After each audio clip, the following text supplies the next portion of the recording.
Hey, Pinellas County. Otis Dixon here, Florida High School graduate, class of 1996, and a proud former USF Bull.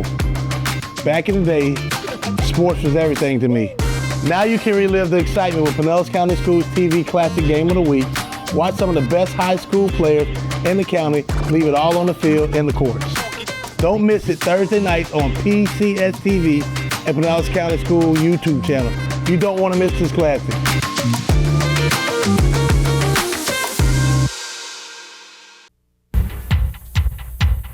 Tonight it'll be speed, it'll be power, it'll be strong-arm passers and gifted receivers, and most definitely it will be aggressive defenders. As 64 of the finest high school football seniors in Pinellas County will showcase their talents for hundreds of college scouts eager to obtain their services. As the Palms Pinellas High School Football Classic gets set to kick off next on Vision Cable's Channel 9.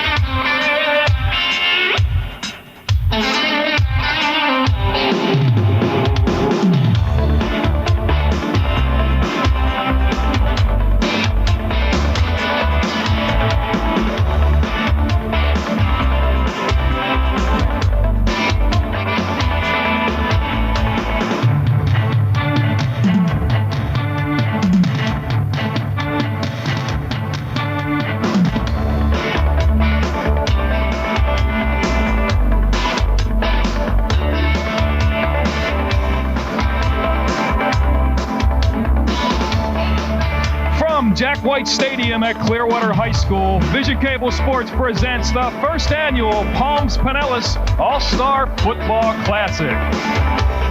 Hello again, everyone. Brian Ungst here, welcoming you to Jack White Stadium at Clearwater High School for the first ever Pinellas County Palms Pinellas All-Star Football Classic. My broadcast partner this evening is the very successful head football coach at Dixie Highlands High School, Mark Wizawati. Coach, tell our viewers how these teams were selected for tonight's Classic. Well, first of all, there are 32 players on each squad, and they're divided up north and south, and that's divided right down the border there in the county. And 24 players were chosen by the north and south coaches, and then Jerry Austin and Bob Stevens, the head coaches of the game, got an opportunity to fill out their squad by picking the last 8. Should be a great contest. The head coach of the South is the veteran head coach of Northeast High School, Jerry Austin. He has one of the finest quarterbacks in the state of Florida leading him in Sean King. Oh, he does. Sean King does an excellent job. He has basically led Gibbs High School to do 2 district runner-ups. They won a game in the state playoffs last year. He's thrown for 2,500 total yards, 19 touchdowns, and he should be a candidate for an all-state team. He also has a lot of outstanding defensive players led by the Boca Ciega linebacker Darren Howard. Yes, Darren Howard, preseason All-American, has an opportunity probably to get on the parade All-American team. He makes it happen on the defensive front, but as well, he made some great big plays on offense for Boca Ciega. Now, the North is led by Bob Stevens, the head coach at Countryside High School. Bob likes to run the football. He's got a lot of outstanding athletes. Tarpon Springs running back Hank Murray, his leading ball carrier. Oh, Hank Murray, outstanding running back. Was in the playoffs last year. He did damage to a lot of teams. He was injured this year. Got back on track late and made a run at Merritt Island in the playoffs. Also, a lot of outstanding defensive players for the North, and they are led by senior linebacker Justin Brown out of East Lake High School. Justin Brown, fantastic, probably averages about 15 tackles a game. He's all over the field. Whether you put him at defensive end or linebacker, he's definitely going to get the job done tonight. Now, our third man on hand this evening is Ryan Burr. He's standing by to tell us more about this All-Star Classic. Thanks, Brian. This is truly a festive night. There's more than just the football game going on. We have all-star bands. We have an all-star cheerleading squad. We're going to be giving away awards at halftime. And during the game, we're going to come down to me, and I'll be introducing you to some of the all-stars on the field. So that's what's going to happen down here. Back up to you. Coach, these teams did not have a lot of time to prepare. Who do you like this evening? Oh, basically they had about 8 days to prepare, and it's going to be interesting to see if the North can stop Sean King throwing the football. That'll be interesting. But then again, will the South be able to stop Hank Murray in that ground attack? It will be a great contest, the first ever Palms Pinellas All-Star Football Classic, coming your way next right here on Channel 9.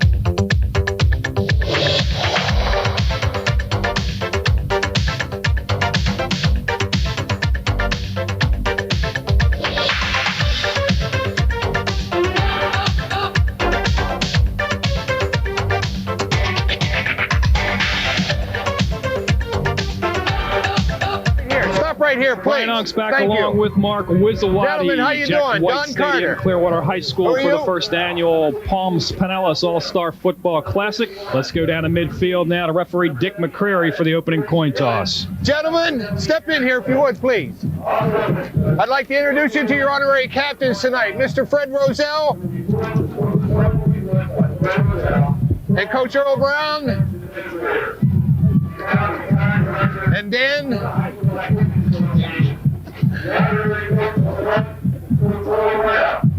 There you go.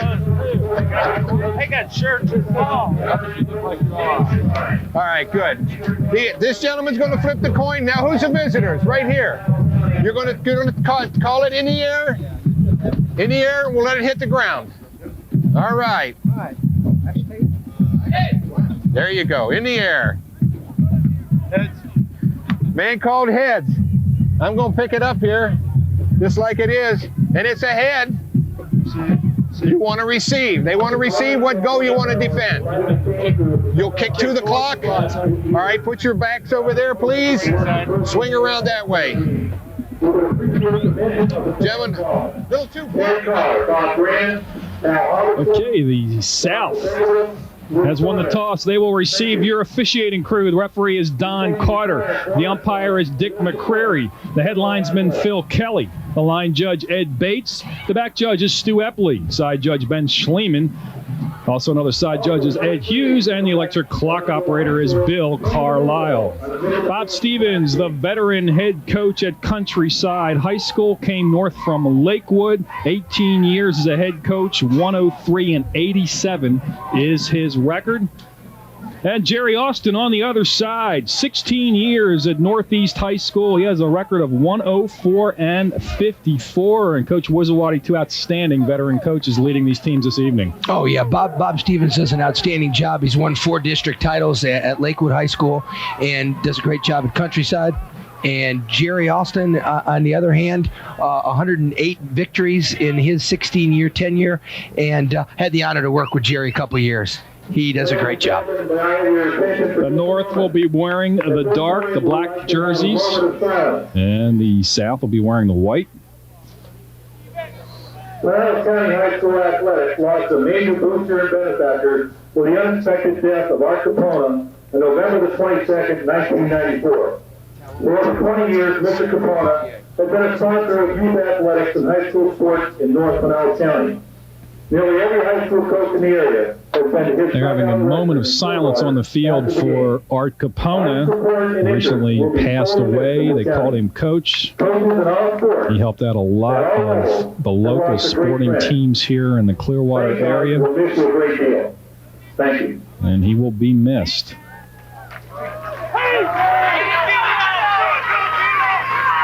And we're about ready to get underway. A good crowd for this game on a good evening for high school football. A little bit chilly, but not too breezy. Should be good for the athletes down on the field. Getting set to kick off is number 64, Tony Umholtz out of Osceola. Outstanding leg. Over 50% of his kickoffs have been through the end zone. And Joe Pierce, number 20, is one of the deep men, and next to him Deontay Lumpkin is Deontay Lumpkin, number 32. So a couple of Dixie Hollins players. Look at Deontay. and Joe Pierce did run back 3 kickoffs this year and got pushed out of bounds. One time about the 5-yard line against Dunedin. 2 for touchdowns and 3 of over 75 yards this year for Joe Pierce. He's a dangerous return man. Of course, we saw him a week ago against the Ocala Vanguard, return 1 to get the Rebels right back in that state playoff game. I would think they'd probably try to kick it short and try to keep it away from Joe and Deontay, and let us begin. Umholtz with a good kick. It'll come down to Lumpkin at the 3. Straight up the middle, tripped up before he gets to the 20. Good downfield coverage by that North squad. They'll spot him right at the 20. Yeah, Brian Walden, excellent tackle, kind of shoestrung him, and Deontay did a flip, and they're ready to go. Sean King is your starting quarterback. Wearing number 10, Sean King and Fred Meinke, the 2 quarterbacks for the South team. Fred Meinke out of Shorecrest High School. He's more of an option quarterback, can throw the ball, but an outstanding runner. Sean King likes to air it out. Right, and Sean King, he's thrown for about 2,500 yards, so we expect an air show a little bit tonight. Nathan Hallett is the fullback, and Deontay Lumpkin lined up behind him in the I formation. But the timeout has been called by the South. Some confusion immediately. And these are the kind of things, Coach, that can happen in an all-star game. Again, they did not have a lot of time to prepare. The coaches are going to try to alternate players and get everybody playing time. We'll take a look at the rest of the South team's roster. The running backs are Donnie Crum out of Northeast, Joe Pierce, Deion Jackson out of Boca Ciega, and Nathan Hallett, a fine fullback out of Shorecrest. And the receivers, Tondra Jenkins from St. Petersburg, Deontay Lumpkin from Dixie Hollins, Matt Back from Gibbs, and Seth Wooten from Lakewood. Corey Carswell, Tom Grigley, Denny Fowler, and Brian Harper, the rest of the receivers for the South. But what it looks like is they're going to try to run that wing T, so receivers are backs, and they're just going to shift them in and out all over the place. They line up initially in a power I formation. Give the ball to the second man through, and nothing there as Lumpkin tries to spin out of it. And he doesn't get anywhere, so they got Deontay Lumpkin lining up at tailback. Right, in an unusual power I formation out of Jerry Austin, kind of a goal line or short yarded set, but looks like someone lined up offside. Actually, it's an illegal procedure. Referee Dick McCrary giving us the signal. That'll be a 5-yard penalty, and we can expect to see some of that this evening. Again, the offenses have not had much time to get their coordination down. They'll try to keep things simple and try to showcase the athletes because, Coach Rose, this game is for showcasing the athletes of the College Scouts here in attendance. Exactly. And again, it's for a little bit of pride between the North and the South County. You can see Sean King's numbers, 31 TDs, outstanding career at Gibbs High School. Straight back goes King, firing, and he threw it behind Joe Pierce. Pierce was running a slant. King expected him to break it out to the sideline. That'll be second down. And again, it was just a little bit underthrown. And again, you said that they didn't have a lot of practice time, and they're going to have some miscommunication. It looked like they already started with a miscommunication there. Actually, it'll be third down now and 12. They refused the penalty. The illegal procedure penalty was declined. It was not a dead ball foul. Jerry Austin sending the play in from the sideline. And again, I'm not surprised at all. They're in a shotgun look, and they don't go to the shotgun look because usually in a third down situation, Sean likes to get there. King under pressure, breaks it to the outside. He's an outstanding runner. Now he'll turn it up and he'll try to run it. And just tripped up. Justin Brown knocked him down. And helping out over there, it looked like Brian Walden tripped him up initially, allowing his teammate at Eastlake Brown to finish off the play before he got to that first down marker. It would be close. Right, and again, where the referees spot that ball is extremely close, but it looks like they spotted it at about a yard or two short. Again, it's a 50 look that the North is lining up on. You can't do any blitzes, and he was able to get out, contain the defensive end on that side. And he had a receiver open in the middle, but decided to pull it down and try to run for it. And again, what else? Justin Brown on another tackle. Justin Brown, great speed from that defensive line, linebacker position. The punter is Matt Back. Also the place kicker. Right, and Matt had probably about a 37-yard average at Gibbs and did a good job. He transferred in from a private school and did a great job for Al Davis. Dietrich Jones takes it on the fly. Will try to get to the outside. Good downfield coverage. He does not get there, and a tackle made by Darren Howard. Yeah, outstanding job on that. The wall was there, and he tried to get to the wall, and Howard snuck inside and made a nice tackle. So the North will take over an excellent field position. They'll have it 1st and 10 from their own 38. Greg Jones, number 16 out of Seminole High School, the starting quarterback. The other quarterback is Brian Freeze out of Osceola. The running backs are Hank Murray, Jermaine Clemens, Terrell Jackson, Justin Brown, and Nate Throckmorton. They will alternate this evening. Backs in the I formation. On a delayed hit, fumble the ball, and the South has it. Jermaine Clemens was trying to take it on a draw, a delayed handoff, but running into him was the quarterback Jones. And again, the kind of things you can expect to see happen. And again, we don't have much time to prepare. Exactly. And Antoine Boyd, 61 from Pinellas Park, made an outstanding play. And again, a little timing. It looked like some kind of trap, and boom, on the ground. And excellent field position inside the 30-yard line for the South. Antoine Boyd, 6'3", 230. Linebacker out of Pinellas Park. They'll spot it at the 31. It'll be 1st and 10 for the South. The lone back is Nathan Hallett. They have trips to the wide side of the formation. King, the quarterback, pitches it to Hallett. Hallett has the corner. Inside the 30, the good speed running him out of bounds on the far side. A fine defensive play by 32, Clarence Bruton out of Countryside. Yeah, good looking play to start with. They pulled both guards. They got Hallett outside on the sweep. It looked like it was going to go for bigger yardage, but it was shut down on a great defensive play. But still got 4 or 5 yards. A good look at Nathan Hallett, the fine running back, fullback out of Shorecrest. We're ranked number 1 in the state in 2A for much of the year. Exactly, and he rushed for over 1,300 yards this year, senior year. That's an outstanding season in any book. 2nd and 6, straight back to pass is King. Firing deep on the corner route. Joe Pierce dropped it. He had a touchdown. He was juggling it, and you will not see Joe Pierce do that very often, Coach. No. Again, he did beat him on the corner route. He had a step on him, and I think Joe Pierce's finger may be hampered. He was hampered with a broken finger much of the season for us, and it looks like it's taped up. And no excuse, Joe Pierce doesn't drop that ball often. Chris Daniels was back there, but it was a fine corner pattern. He was open, couldn't haul it in. 3rd down now and 6. Again, the lone back. This time it's Abdul Yates. Straight back. King under pressure, bounces it outside, just throws it up for grabs, and that should be intentional grounding. Good pressure coming from Brian Walden off that defensive end. Hey, Brian's done an outstanding job. He anchored that defensive line at East Lake, and I know Brian had about 60 tackles, it seemed like, in 2 games against us. And King just kind of flicked it out of bounds and really had no business throwing that football. No flag, so they did not call intentional grounding. 4th down and 6. Decision time now for Jerry Austin. He's going to go for it. This would be an awful long field goal. It would be about a 45-yarder. Well, exactly. Inside the 30, they have a lot of things that King could do right now in the package. Straight back, King. Under pressure again. And he'll be sacked. King will be sacked. Walden coming from the backside. He got some help from Pat Nolan. Also from 75, Matt Stephen out of Countryside. Yeah, outstanding pressure right now early in the pressure early in the football game from the north. Right now, the south linemen are having a little trouble with that 50 look.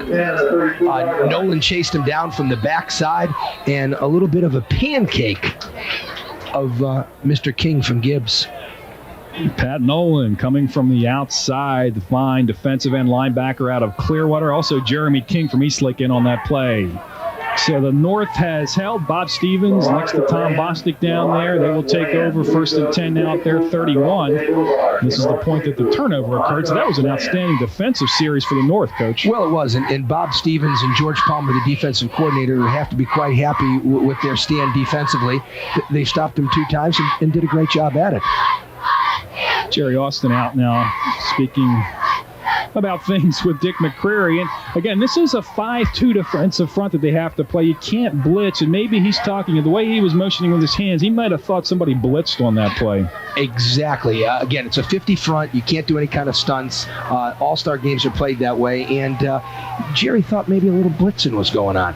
Greg Jones, an outstanding quarterback in his own right. 14 touchdowns, only 8 interceptions. Right, 1,600 total yards, and he did outstanding job with Seminole and led them to a lot of victories this year. And he should be recruited also as a baseball catcher, and I think he plays point guard on the basketball team. Outstanding athlete, and really a player who started playing football later in his career and has really come on strong over the last year and a half. Jerry Austin still out on the field discussing things with the officials. And now I think we are ready to resume action. The backs in the I formation are behind the quarterback, Jones. Here's that delayed handoff again. This is Jermaine Clemens. Clemens trying to bounce it outside. Fine defensive play by 84, Jared McDaniel, defensive back out of Shorecrest. Excellent one-on-one tackle right there. Clemens had the corner, and McDaniel hung in there and did a good job of pinning him in there and held him to a short gain. Great job. It looked like the hole was there, but that is good defensive play coming up hard from the secondary to force the run. Super play. And I know sometimes, Brian, they say some of those small football schools like Shorecrest can't play, but we know different. They do an outstanding job. Terrell Jackson, the lone back, trip receivers to the wide side. Jones will roll it that way, has a little bit of time. Firing, has a man wide open. It's complete for a first down out to about the 49. Over there is number 84, Jim Monaco, the fine wide receiver out of Clearwater Central Catholic. Again, outstanding time to the outside. The South didn't get the pressure from the outside like the North did, and he had some time. He had a receiver on the corner and did a nice job of striking him the football. Deontay Lumpkin and Darren Howard cleaning up, making the play, but not until they pick up a big gain of about 17 yards for a first down out to the 49.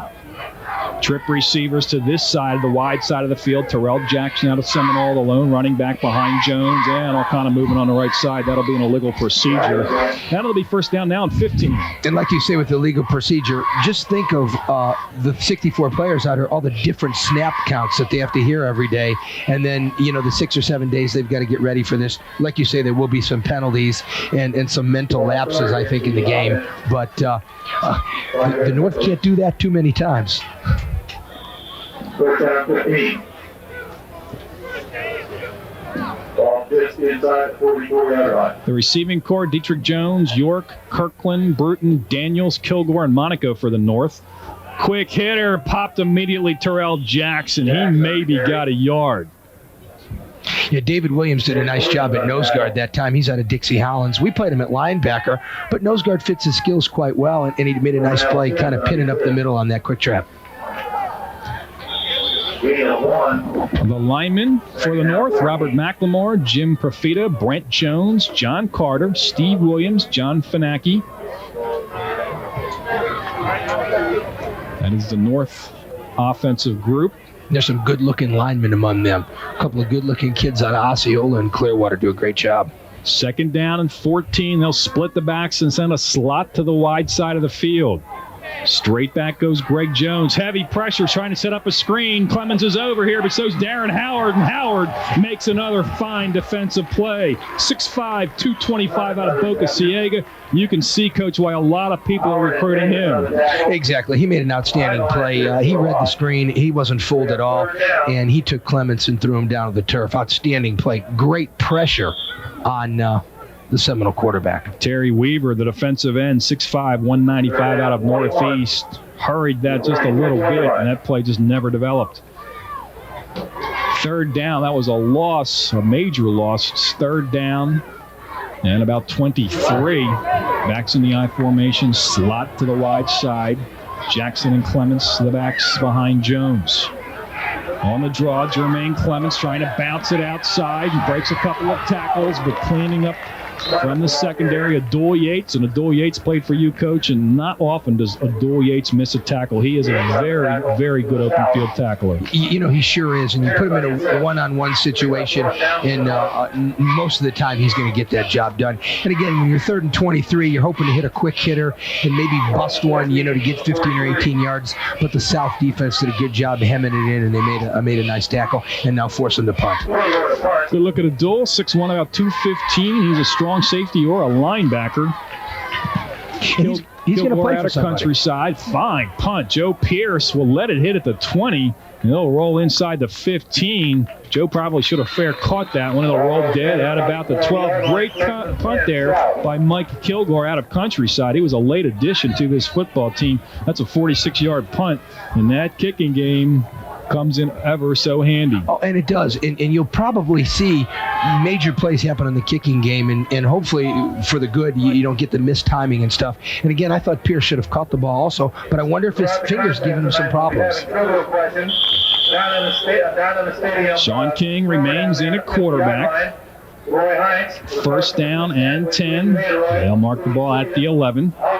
They'll line up in the shotgun. Hallett is the lone back. They've got trip receivers to the wide side. King with time on the safety valve, dumps it off, and almost breaking out of there was Deontay Lumpkin. And again, he did a good job. He did have a safety valve off to the side. They tried to send Pierce deep. Cornerback went with him. They threw it up underneath, and they gained a couple of yards. Again, this time he was in the shotgun. He had more time, and that gave him the presence to make that little short throw. Tackle finally made out there by Justin Brown, so the linebacker out there making a play in the flat, showing his speed and his ability to cover. And he's been all over the field already, hasn't he, tonight? Indeed he has. Second down and 5. King back in the shotgun. Wide receiver to either side. Straight back with time. Post pattern, Joe Pierce can't haul it in, a little bit low. Out at about the 25. It'll be 3rd down and 5. Again, I thought that was a catchable pass for Joe, a little bit low. Usually he hauls that type of stuff in. But what I've seen now is Jerry Austin has made the adjustment to go shotgun, and that's given Sean King some time to throw the football. See the North defensive line, Carl Jones, David Reth, John Carlin, Jeremy King, Matt Stephen, and Brian Walden. Quick, aggressive group. 3rd down and 5. Play action. King dumps it out to Deontay Lumpkin. Lumpkin run down before he gets to the sticks. Good speed out there. Pursuit to the football. I am so impressed right now with the speed of the North. They've made some big plays. And it looked like the South could hit something, and the North defenses just close it down. They've done a good job. And George Palmer, the defensive coordinator, has to be pleased. Robbie Robinson making the first hit out there, the defensive back out of Central Catholic. The linebackers for the North, Justin Brown from Eastlake, Nate Throckmorton, Pat Nolan, Brian Rexroth, and Brent Jones. And the defensive backs, a lot of speed in that group. Dietrich Jones, Brian Wilson, James Kirkland, Terrell Jackson, Robbie Robinson, who made that last tackle, Clarence Bruton, and Chris Daniels. A lot of outstanding athletes on this field this evening.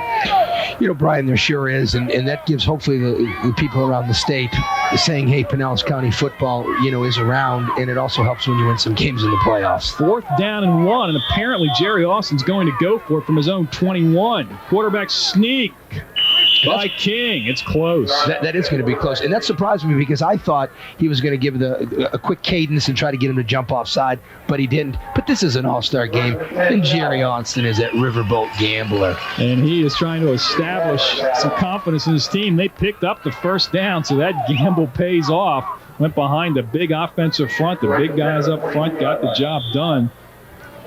Now Sean's used to a center making that big play time in and time out, and big Justin Ortiz did a great job. Wearing number 51, the center. He's 6'1", 315. King again in the shotgun. Straight back with time. On the post pattern, Joe Pierce right off the numbers, and the finger has definitely got to be bothering. You can see the left hand is all taped up. The ring finger and the pinky finger on the left hand. And that time he let the ball get into his pads and it just careened off. And it's falling complete. Exactly. It hit him right. It hit him right where he needed to do. But I'm still impressed with the time that King's having right now. They've made some adjustments, and if the North doesn't get any more pressure, watch out. Straight back, 2nd down and 10. Firing deep down this sideline towards Deontay Lumpkin. Overthrown, some contact, but not until after the ball was over his head. Pretty good coverage out there. Chris Daniels was one of the men out there covering out of Clearwater High School. Yeah, Chris did a good job. And when you got to throw over a young man that's 6'3", that's very difficult. And the contact happened after the play, and the throw was just a little bit wide. I tell you, that showed Sean King's arm strength. He threw it out there about 60 yards. Also, Very James impressed. Kirkland out there with that man coverage. 3rd and 10. King only 2 for 8 so far for 9 yards. So on 3rd and 10, under pressure. And King will be dumped after picking up about 4 to set up 4th down and 6, and a punting situation apparently for the South. You never can tell. But again, Justin Brown in on the tackle, and Rex Road out of CCC did a great job hemming him in. And again, you're in a 50 front, let me stress that, and you've got your 2 linebackers and you can't blitz. So you've got your 7 perimeter people, and then your secondary can play multiple coverages. But they did a good job on that defensive set, and like you said, forced the South to punt. Maybe. Dietrich Jones and James Kirkland, the twin safeties for the North. Matt back in to punt for the South. And remember, we had a wall to this bench. Let's see if they try to do it again. Low line drive. They will not be able to field it cleanly. Getting downfield in a hurry. Excellent coverage was Benny Ziegler out of Gibbs. He was down there almost as quickly as the ball. And they had no chance at all to return that. The ball will roll dead at the 28. And the North will put it in play 1st and 10 from there. And that's a 47-yard punt. So we saw a 46-yarder out of Kilgore from Countryside and a 47-yarder from Matt Back. Yeah, that was a great job kicking the football. But then again, these are skilled people that need to fair catch that football. And you know as well as I do, that 8 to 10 yards will kill you Every time. And there is a penalty apparently against the South, and I believe the North, Coach, with that fine punt and the roll, will make them kick it one more time. 3:34 remaining in a scoreless first quarter of the first ever Palms Pinellas All-Star Classic from Jack White Stadium at Clearwater High School. Hope you're enjoying Vision Cable's coverage. I'm Brian Lungst along with Dixie Holland's head coach Mark Wizawati. Ryan Burr is our sideline commentator this evening. And once again, we'll be back in punt formation. And again, a good call. Let him kick it again. They don't feel like he's going to kick another 47-yarder. And the young men have moved up about 8 to 10 yards and have an opportunity to get him inside the 50-yard line. That's the key. And let's see if they can get James Kirkland another opportunity. That was a big penalty. That's a 15-yarder. Spotting the ball back at about the 12. And then Kirkland will be back at about midfield. Too many men on the field, so illegal participation against the South. And that 12 men will kill you every time. Our problem is sometimes we have 10 on the field, not 12. Kirkland will try to run it. Nowhere to go. He lost a couple of yards after catching it. Excellent coverage again. Exactly, but they picked up 12 yards on the penalty, and that was a good call from Bob Stevens in the North. And they started on their 50-yard line, and they've only got a short distance to cover. They'll spot it at the 48, the North. Their second possession, 29-yard punt on that one.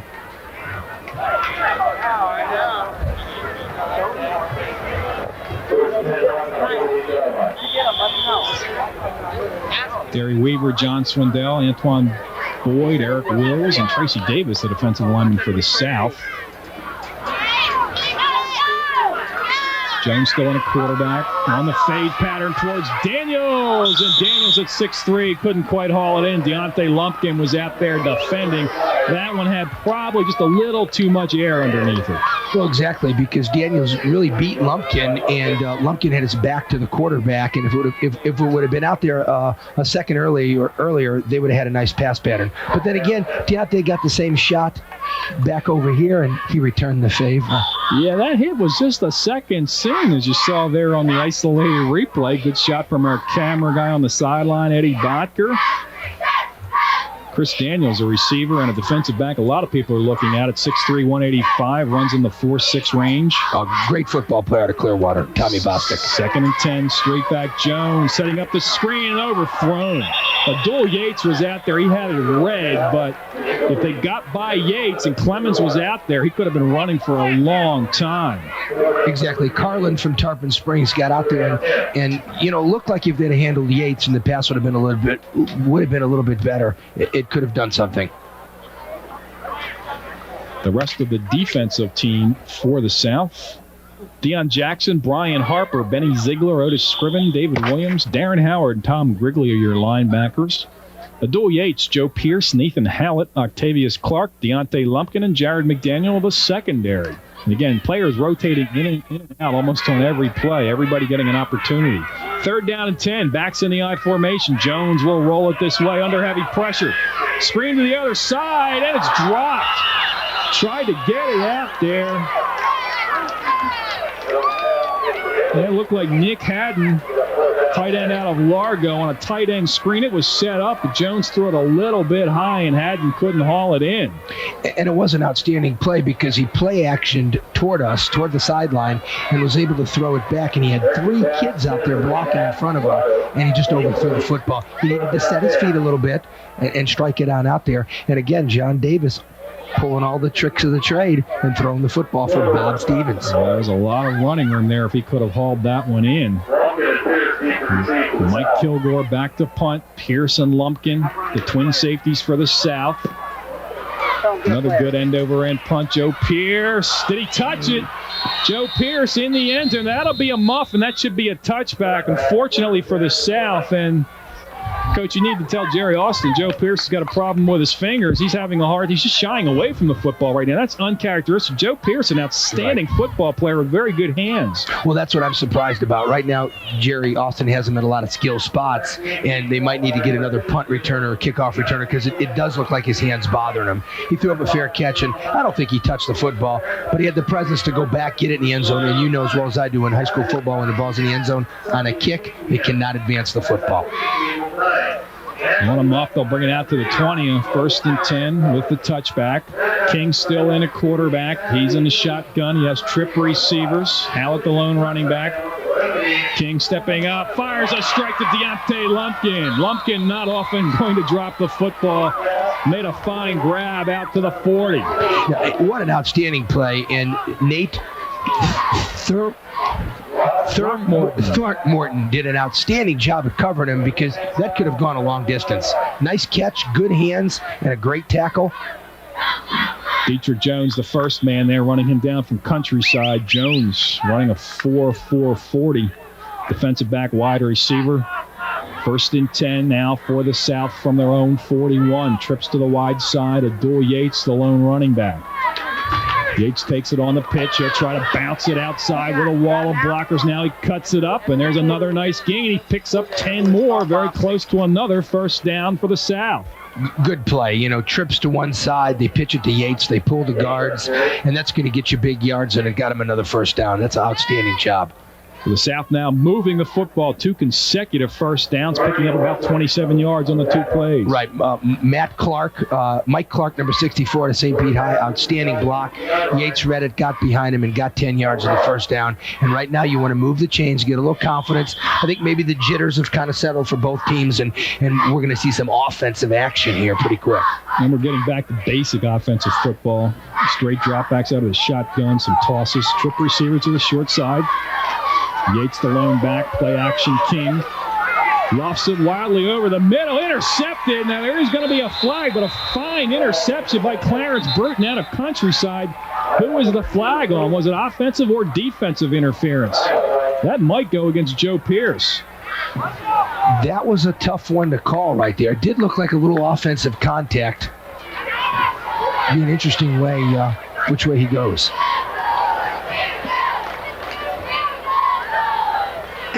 Yeah, we're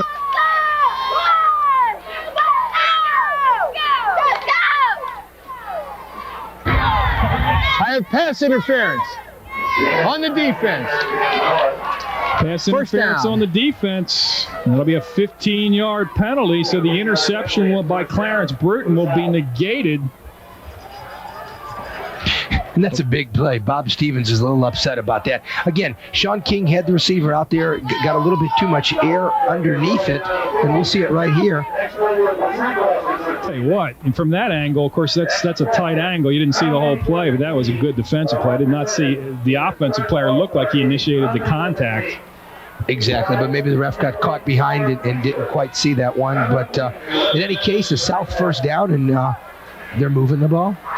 1st and 10 from the North 34. Trips to the short side once again. Yates, the lone running back. Quick hitter, a wing back counter up the middle. And that's Deontay Lumpkin taking it for a gain of about 6. Right, and that's a good job. Jerry likes to use that off that wing tee. He'll sweep you and sweep you and sweep you, and then hit you with that inside quick trap. And again, Matt Clark did a good job, St. Pete High. Jared Melee made a nice block in there. And that's good for 5 yards, Brian. Second down. They gave him a gain of 4. I guess his knee hit, so it's 2nd down and 6. The ball at the 30-yard line. Back in the shotgun is Sean King. Trip receivers, high snap, but he brings it in. Now he'll bounce it outside, gets it off, man open, and broken up at the last second. That is a nice defensive play by Brian Wilson out of Tarpon Springs. Wilson missed a lot of action this year, coach, with a knee injury, but he is a big hitter and a fine prospect as a safety. Oh, Brian Wilson's an outstanding football player for Don Davis up at Tarpon Springs. And you're right, he did miss some action early, but an outstanding athlete, and he made some great plays against us last year in the in the playoffs, and made a big play there, almost picked it off. As they say, he will come up and put a hat on you. He is a hitter like Abdul Yates. 3rd down and 6. King in the shotgun, slot to the left. Lone back is Yates with time. Towards the end zone, overthrows Joe Pierce, running a post pattern. Pretty good coverage out there by James Kirkland. Pierce may have had a step, but King let him a step too far. He did, and I wouldn't be surprised coming back to that same set later in the game. He had Deontay Lumpkin on, looked like a little tailback or tight end delay, wide open in the flats, and I'm sure Coach Austin will be yelling for that one. 4th down and 6. Decision time again for Jerry Austin. He's going to go for it again. He went for it last time from pretty much the same spot on the field. 27 seconds remaining in a scoreless first quarter. Exactly. And a 47-yard field goal is a long way to kick a ball. Let's look for that delay across the middle. Gibbs under pressure, King under pressure, finds a man wide open. Deontay Lumpkin has a first down inside the 10. Deontay Lumpkin, touchdown South. 30-yard strike from Sean King to Deontay Lumpkin. And once he received it at the 20, it was all Lumpkin. Oh, he did a great job. You know, again, a little bit of a delay pattern. It was a drag pattern. He caught him up inside, and Deontay caught the ball and did the rest on his own. He did a nice job, made a little inside shake right here at about the 15-yard line, and did a great job getting in the end zone. One of those Dixie Highlands boys. Matt back on to attempt the extra point. The holder is Fred Meinke.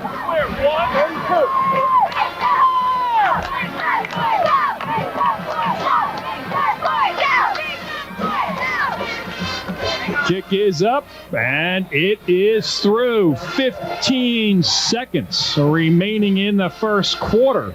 The South strikes first, and they lead it by the score of 7-0. And Coach, let's take one more look at this play. And again, Sean King, with his scrambling ability, makes it happen. Right. Again, not a lot of pressure that time. He had an opportunity to get out of the pocket.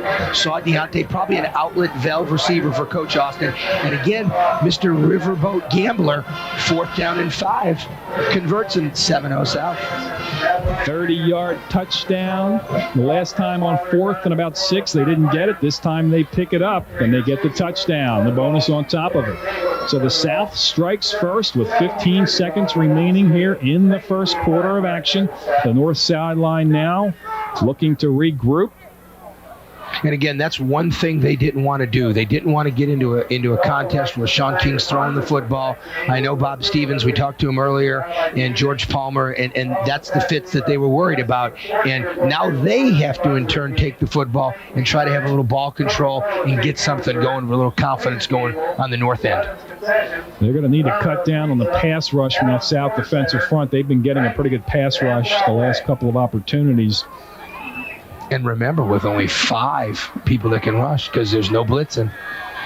That drive, 6 plays, covered 80 yards, 2:24 off the clock, capped off by a 30-yard pass from Sean King to Deontay Lumpkin. Matt Back adds the extra point. It's 7-0 South with 15 seconds remaining in the first quarter. Jermaine Clements, number 20, and Dietrich Jones, number 1, the twin deep men for the North. Matt Back, number 88, getting set to kick off. And he does a great job. He kicks it off in the end zone a lot of times for Al Davis. This time a squibber. Clements picks it up at the 10. Clements will try to bounce it outside. Nathan Hallett, the first man there. And then also Tom Grigley out of Boca Ciega finished him off. Yeah, much too much hesitation. He needs to take the football and run, get up inside those lanes, or just take it down the sideline. And when you hesitate like that, more bad than good's going to happen to you. 8 seconds remaining. The clock now will expire here in the first quarter as Brian Freeze from Osceola comes into play quarterback. And that was the final play of the first quarter. With the score, the South 7, the North nothing. We'll take a timeout. You're watching the Palms Pinellas All-Star Football Classic on Vision Cable's Channel 9.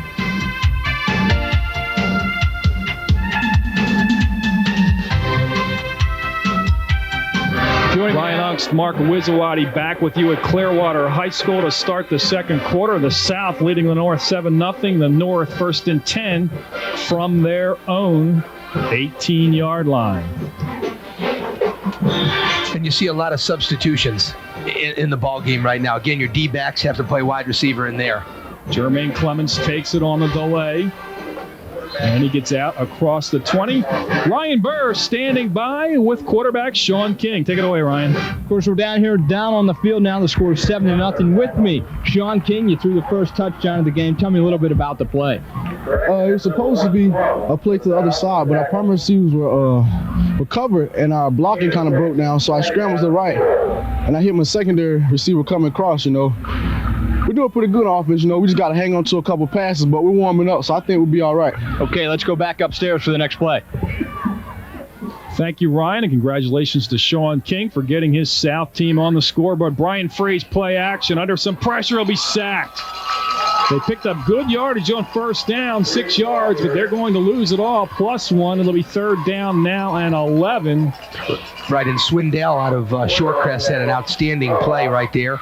And, again, he missed 4 games this season early with an injury and was one of the outstanding defensive players for Coach Hayford in that #1 ranking of Shorecrest. He had 60 tackles after missing 4 games and 7 sacks this season. Right, and let me throw in a congratulations to Coach Phil Hayford, who was chosen as the Florida 2A Coach of the Year.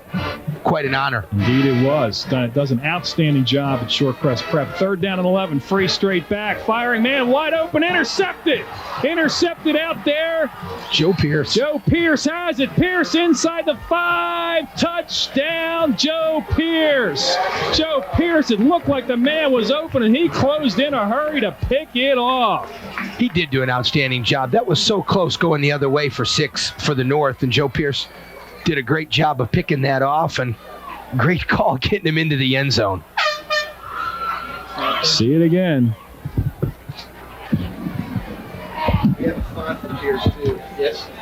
Yeah, that was the play where the young man Freeze got sacked.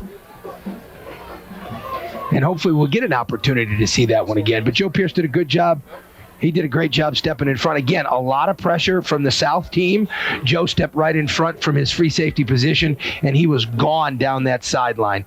Maybe that will give Joe some confidence with that hurt finger. He did a good job getting into the end zone. Well, he caught the one that counted the most on the interception. Matt back on to attempt the extra point. Kick is up, and it is through. 10:23 remaining in the second quarter.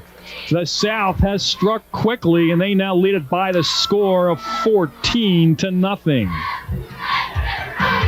Yeah, that could be an early backbreaker right there for Bob Stevens. Great play by Joe Pierce. Great block by Deontay Lumpkin to get him the last 2 or 3 yards. We'll take a timeout. You're watching the Palms Pinellas All-Star Classic on Vision Cable's Channel 9.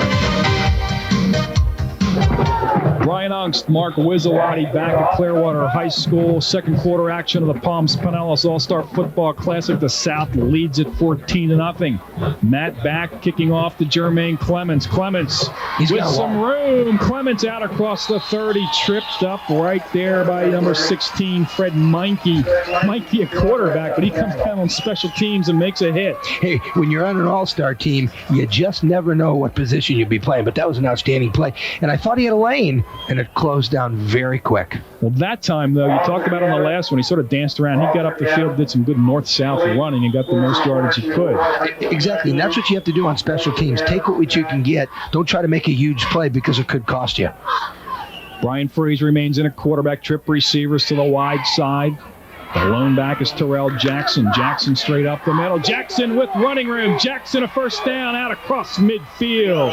Spread the defense out, coach, and strike quickly right up the middle on the quick hitter. Well, they sure did, and that Jackson from Seminole, Sam Roper's young man, did an outstanding job. They got a good trap block right here. They basically it was a one-on-one blocking scheme right there that handled the nose and both linebackers, and the kid did a good job. He avoided Joe Pierce, and again, I think Joe is favoring that hand on the tackle. Good look at Terrell, 5'10", 193 pounds with good speed. 20-yard gain to pick up the first down. He's now the fullback in the I formation. Clements, the tailback, takes it on the delay off the left side. Clements with a good cut. Clements with another first down. Clements into the secondary to the outside. Gets a great block. Jermaine Clements inside the 10. That'll be a first down and goal for the North. Another good block downfield. Clements picks up 39 yards. Outstanding run by Jermaine Clements out of Clearwater. He was able to cut back across the green 2 different times, caught a block from his wide receiver. Again, I thought it was a slow-moving play to begin with. He started around the left tackle and cut it all the way back. Got a good block right there by his own teammate, Williams, 77, and then just cuts it back across the green. I think he could have made a decision right now to get it to the end zone, but tried to get it to the corner. And again, showed some great South pursuit to knock him out of bounds inside the 5. First and goal, they spotted at the 5. Nothing there that time. Absolutely nothing. The South defensive front just swarming to the football. Right, Carroll Jackson had really nowhere to go at all up inside there. It looked like basically the same play that he hit just 2 plays ago for 10 yards. Antoine Boyd on the bottom of the pile, number 61 out of Pinellas Park High School. Very important here for the North now to cash this one in. Well, it is, and especially when you are down 14-0. You need a score. See the kind of year Jermaine Clemens had, 7.4 yards every time he touched the football, scored 13 touchdowns. He's the tailback in the I formation.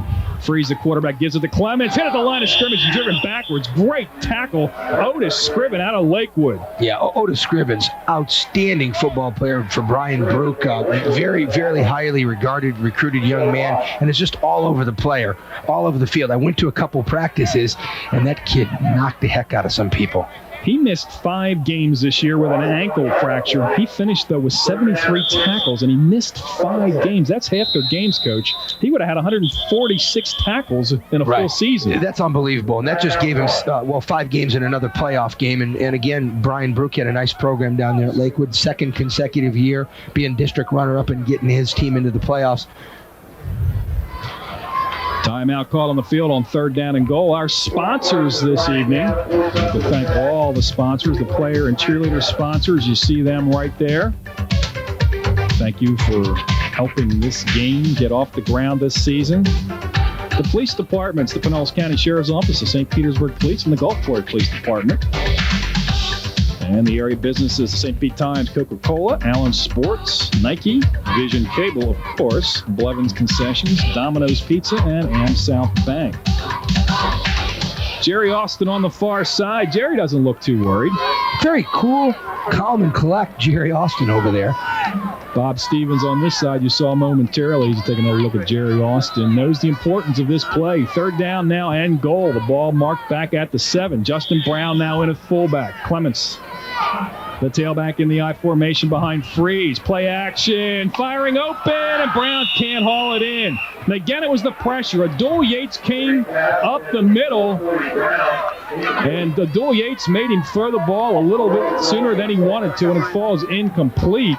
Right, he sure did. He tried to get some sort of pattern off that delay draw to Justin Brown, and it was a little bit overthrown. And then it's hard to even tell if you're in bounds because you've got all the soccer lines on the football field tonight. And I'll tell you, Coach, that looked like a blitz. 5-2 front, no blitz, and Abdul Yates came up Brian, you from know somewhere, and he's a defensive back. You know as well as I know. They can't blitz in this game. Jerry Austin wouldn't do that. 4th down and goal. Now on to attempt the field goal is Mike Kilgore. Or no, Tony Umholtz make this. Is Tony Umholtz. Umholtz, the kick is up, and it is right down the middle. So the North has to settle for 3. They are on the board with 7:50 remaining here in the 2nd quarter. It's now a 14-3 South lead. Well,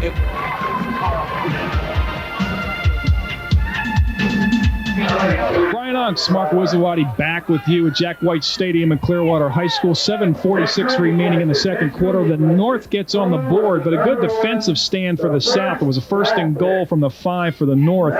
They were marched backwards on a couple of plays, and they were forced to kick a field goal, and Tony Umholtz drilled it through to put them on the board. They now trail it by 11 at 14-3. Right, and it would have been nice to score a touchdown, but I think they needed to get on the board. They have a little confidence now.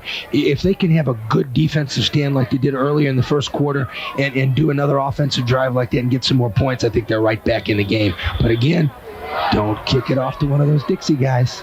Tony Umholtz, the kicker. Pearson Lumpkin, the deep men. Umholtz, kick coming down to the 7 to Joe Pierce. Pierce waits for his blockers. Pierce trying to get out of there, will not as he gets it up to about the 29, but a good return by Joe Pierce, following his blockers and getting the most out of it.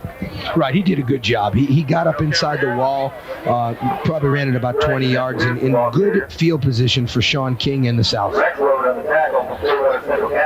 Well, our first injury tonight is Terrell Jackson, and that's unfortunate. He's done a good job at the fullback position, and they're working on that right knee. Hopefully it's not serious, but that did not look good initially. Right, he's had a couple carries for about 15 yards and has done a nice job for the North, and Sam Roper is his high school coach. Fred Mikey now in a quarterback. He'll pitch the ball to his teammate Nathan Hallett out of Shorecrest. He trips up and gets back to about the line of scrimmage to set up a 2nd down and 10.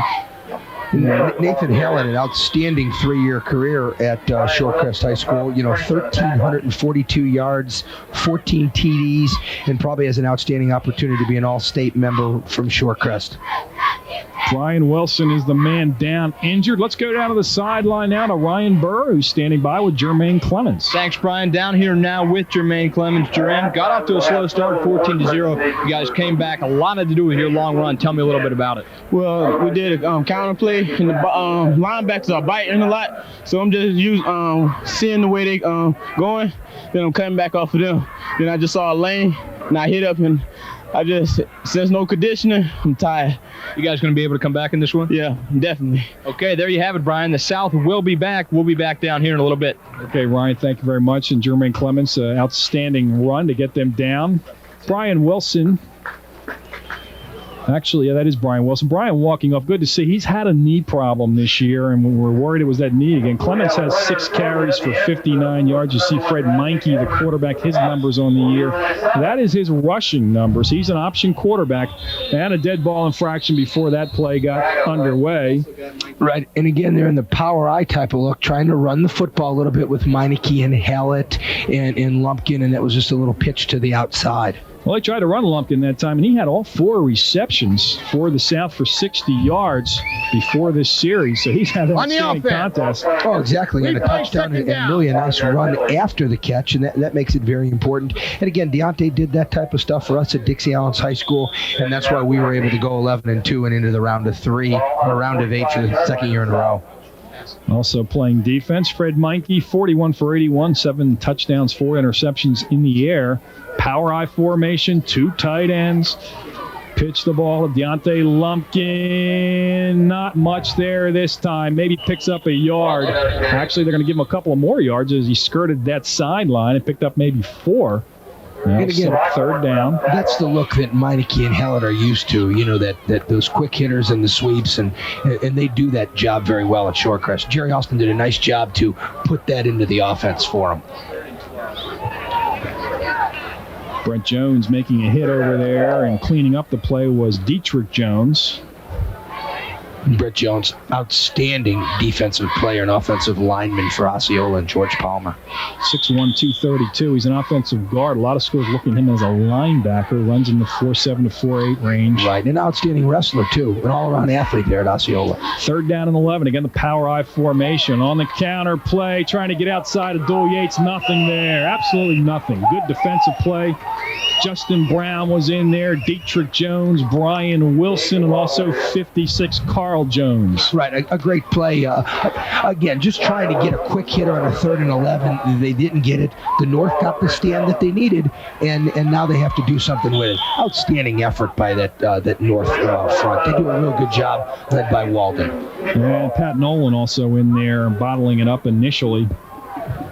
And that back to punt. 6:09 remaining.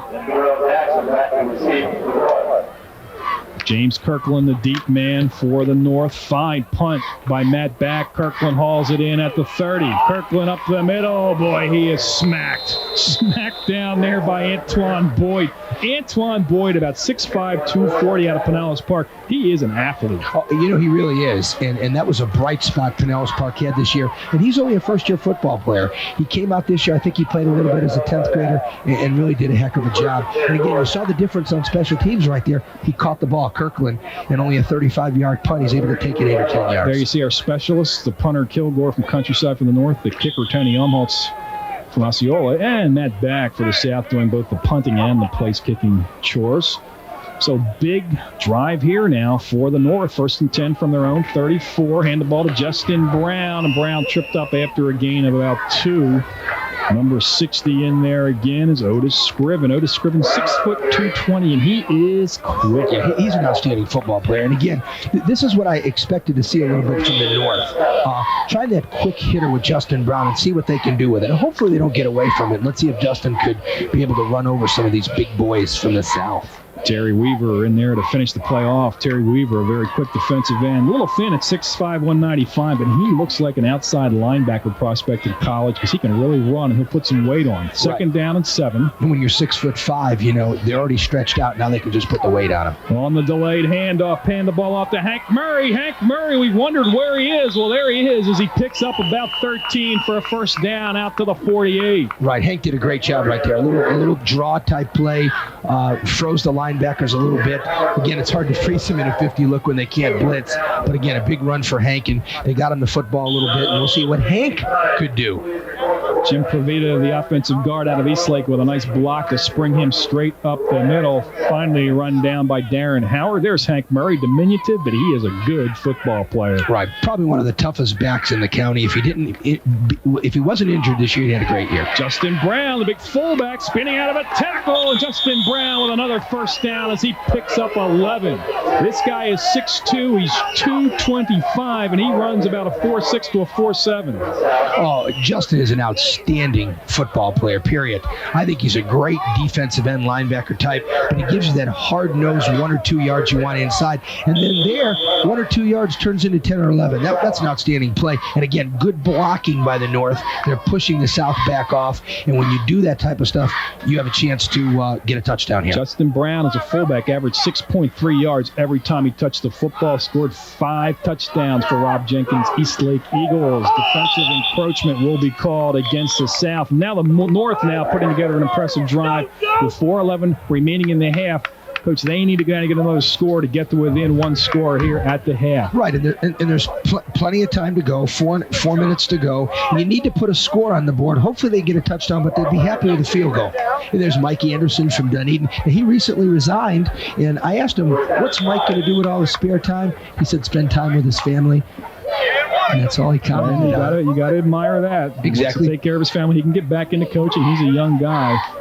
First down and 5. The ball at the 36-yard line of the South. Backs in the I formation behind Freeze. Hank Murray right side. Hank Murray into the secondary. Hank Murray with a first down to the 26. And the big offensive front getting the job done now for the North. Right, a good-looking drive so far right now. They're just playing smash-mouth football. Not a lot of fancy stuff, just getting Hank to the point of attack. And, boy, he's awful quick. Steve Williams, John Carter, Jim Provita providing key blocks right there. The center, Robert McLemore, also doing a nice job. You see Hank Murray's number, 7 yards a carry. And remember, Hank didn't play in 3 or 4 football games. He missed 3.5 games and still gained 1,000 yards. Murray on the delay. Murray with running room. Now closed down in a hurry, but he picks up another 4. That was a good convergence there. And Otis Scriven and Terry Weaver kept that from being a big gainer. They sure did. Scrivens held his act. He knew what he needed to do in the 50 front, and he's made some big plays. He's an outstanding football player among these All-Stars. Indeed he is. You see this play. It looks like it's really going to develop as it's a good deep rush. There's some room, but here comes Weaver and Scriven to double team you. Exactly.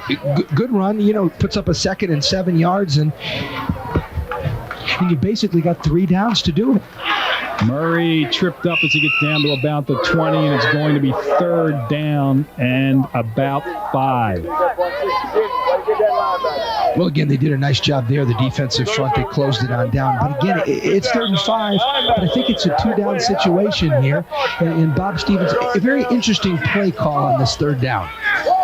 2:38 remaining. There is a timeout due to an injured offensive lineman for the North.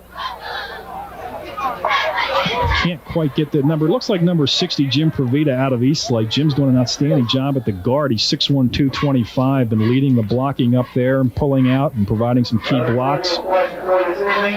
14-3, the South leads it with 2:38 remaining. We'll take a timeout. You're watching the Palms Pinellas All-Star Classic on Vision Cable's Channel 9. Brian Ungst, Mark Wizawati back with you at Clearwater High School. 14-3 the score. Ryan Burr standing by on the sideline with Terrell Jackson. Thanks, Brian. Down here with Terrell Jackson. Terrell hurt your knee earlier. Tell us exactly what happened. Well, I was going to block on the power, and as I went to lower down, I took a knee right above my kneecap and bruised it up a little bit. So you think it's just a bruised knee and you'll probably be able to come back in the second half? Yeah, I hope so.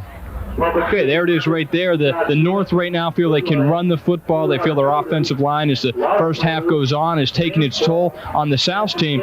So then look for the North to continue to run the football, and Terrell Jackson will be back. Thank you, Ryan. And we hope Terrell Jackson is back because he did a great job early in this game, Coach, of springing some big gainers right up the middle. Right, he had a couple of big runs, and it's unfortunate that he's hurt, but it looks like that young man will get out there and get ready to go to second half. Tough football player out of Seminole High School, played for Sam Roper. Sam Roper, this game was his brainchild. We'll talk about that more as it develops. Jackson, 2 carries for 21 yards. 3rd down and 5. Big play here. Backs in the I formation behind Brian Freeze. Play action, Freeze. Firing, man wide open. Justin Brown inside the 10. Brown tripped up at about the 2. 1st and goal for the North from there. And Freeze got that off just before big number 77, Danny Fowler, decked him. Right, he did an outstanding job. Again, Fowler was just about to knock him out on this, and he got it out to Justin Brown. I think that was set up for Justin, and Justin does an outstanding job running inside the 5, and Joe Pierce and Deontay Lumpkin sandwiched him. Looks like there is a penalty on the play. As you take a look at Fowler getting drilling right there. Brian Freeze. Let's get down to referee Dick McCrary. My back's hurt. Or Don Carter, excuse me, referee Don Carter. It's a clip, so that's going to negate that big gain. Now, that should be a 1st down, I believe, depending on when it occurred. Maybe not. Boy, those are the penalties that get to you the most. When you get a 1st down, when you get inside the 5 and something gets called back like that. So, again, it's 3rd and 8 yards to go, and some kind of play action again, something to Justin Brown, something across the middle. I know John Davis has an arsenal of plays to the outside. You see the rushing yards all in favor of the North. The South leads it, however, 14-3 with 2:08 and counting remaining. 3rd down and 8. Trip receivers to the wide side. The lone back is Justin Brown. Brian Freeze will roll it this way. With some time, steps up, fires, 1st down. Inside the 5 and driven down at the 1. That was number 84, Jim Monaco. The ball was fumbled and the South has it. Monaco dropped the football after getting a 1st and goal, and the South has dodged another bullet. Boy, that was a tough one. Tough one to see down in the corner, but Joe Pierce did an outstanding job of stripping the football, and I thought Deontay Lumpkin picked it up. We'll see right here. Again, he pulled it out, and he intercepted. He took it back. He stripped it and got his own ball and stepped out at the 1.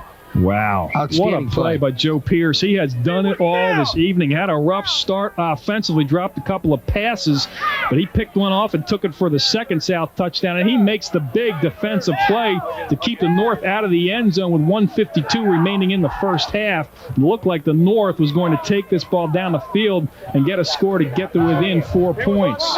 You know, exactly. The young man got to the 1-yard line, and Pierce basically stripped the ball, but he's trying to take him out of bounds, and the ball came up into his hands, and again, he made a great play.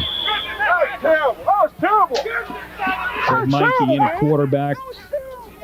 That power I formation straight up the middle. Not a lot there. They're just trying to get a little bit of field position, or the South, and trying to run this clock out. See whether the North calls some timeouts to pin them back and try to make them punt. Right, that's exactly what I do. I'd start calling my timeouts right now. Again, Joe did a good job. I think he's just trying to tackle him right out of bounds, and the ball came right up into his hands. And a great job by the refs, because he did go out at about the 1-inch yard line, and that's where it's spotted. And again, Brian, this is very difficult to see because the soccer borders are all over the field, and you've really got to have some eyes up here in this booth. They are playing soccer right now here in Pinellas County. So the Clearwater High School football field's got the soccer stripes on. It's 2nd down and 9. Meinke pitched the ball. Dangerous play back in the end zone. A Lumpkin. He gets back out across the goal line, but not too far. So they try to go with a deep pitch to get him outside off the goal line. God, and finally they call timeout here, but a lot of time went off the clock. And it looked like they called timeout. I don't know if the referees... And they finally freeze the clock with 51 seconds. They let a couple of more seconds tick off of it up here in the... Right. But again, really a good play, because I know what Jerry's thinking. If he can get a kid like Deontay Speed outside where they've got 8 or 9 kids hemmed in, he might be able to break a big one. But of course, it just didn't happen. That was Brent Jones over there forcing the play back inside. 85 tackles, the second leading tackler for Osceola High School this year. Brent Jones, big number 62. Right, and he's definitely an all-state candidate at Osceola for George Palmer, and he's had an outstanding 3-year career for George. 3-year starter as a guard, linebacker this year. Well, it's very interesting to know what Jerry Austin will do right now. Now, I don't know the timeout situation with the North, but I wouldn't be surprised with some kind of play-action type. Let's see who he puts in at quarterback. Looks like Mikey remains in at quarterback. Maybe even that quick trap. He's in the shotgun. He is in the shotgun. Got a wide receiver. Now he's going to Deontay Lumpkin's going to come back across to this side in a slot. Trip receivers to the short side. Fumble the ball through the end zone, and that will be a safety. Unbelievable. You go back in the shotgun, and they get burned. 2 more points on the board. It's now 14-5. And more importantly, now the South will have to punt or kick off from the 20. And the North with a little bit of time remaining. Right. Again, a crazy play. It looked like Abdul Yates was supposed to get the snap, and they both watched it go between them. Right. It looked like that. And I know the quarterback and Abdul had some words, so I wasn't really sure who was supposed to get that snap. But again, it caused some confusion. And I just think it was just a bad snap. No one knew who had the football. And really thank God for the South that went out of the end zone on only 2 points, because it could have been possibly a North touchdown. Indeed, it could have been. And that could have been disastrous. And although the North would take it because they had the ball stripped out at the 1 after a tremendous drive. And again, 14-5, the North is in range. You know, a bad kick here, a good return. They get it inside the 50. Maybe we'll see those 2 young men from the North air it up. So let's see what they're going to do. Matt Back comes out, and he's both the place kicker and the punter. 14-5, 48 seconds remaining. Bat will punt the ball. And he's an outstanding punter.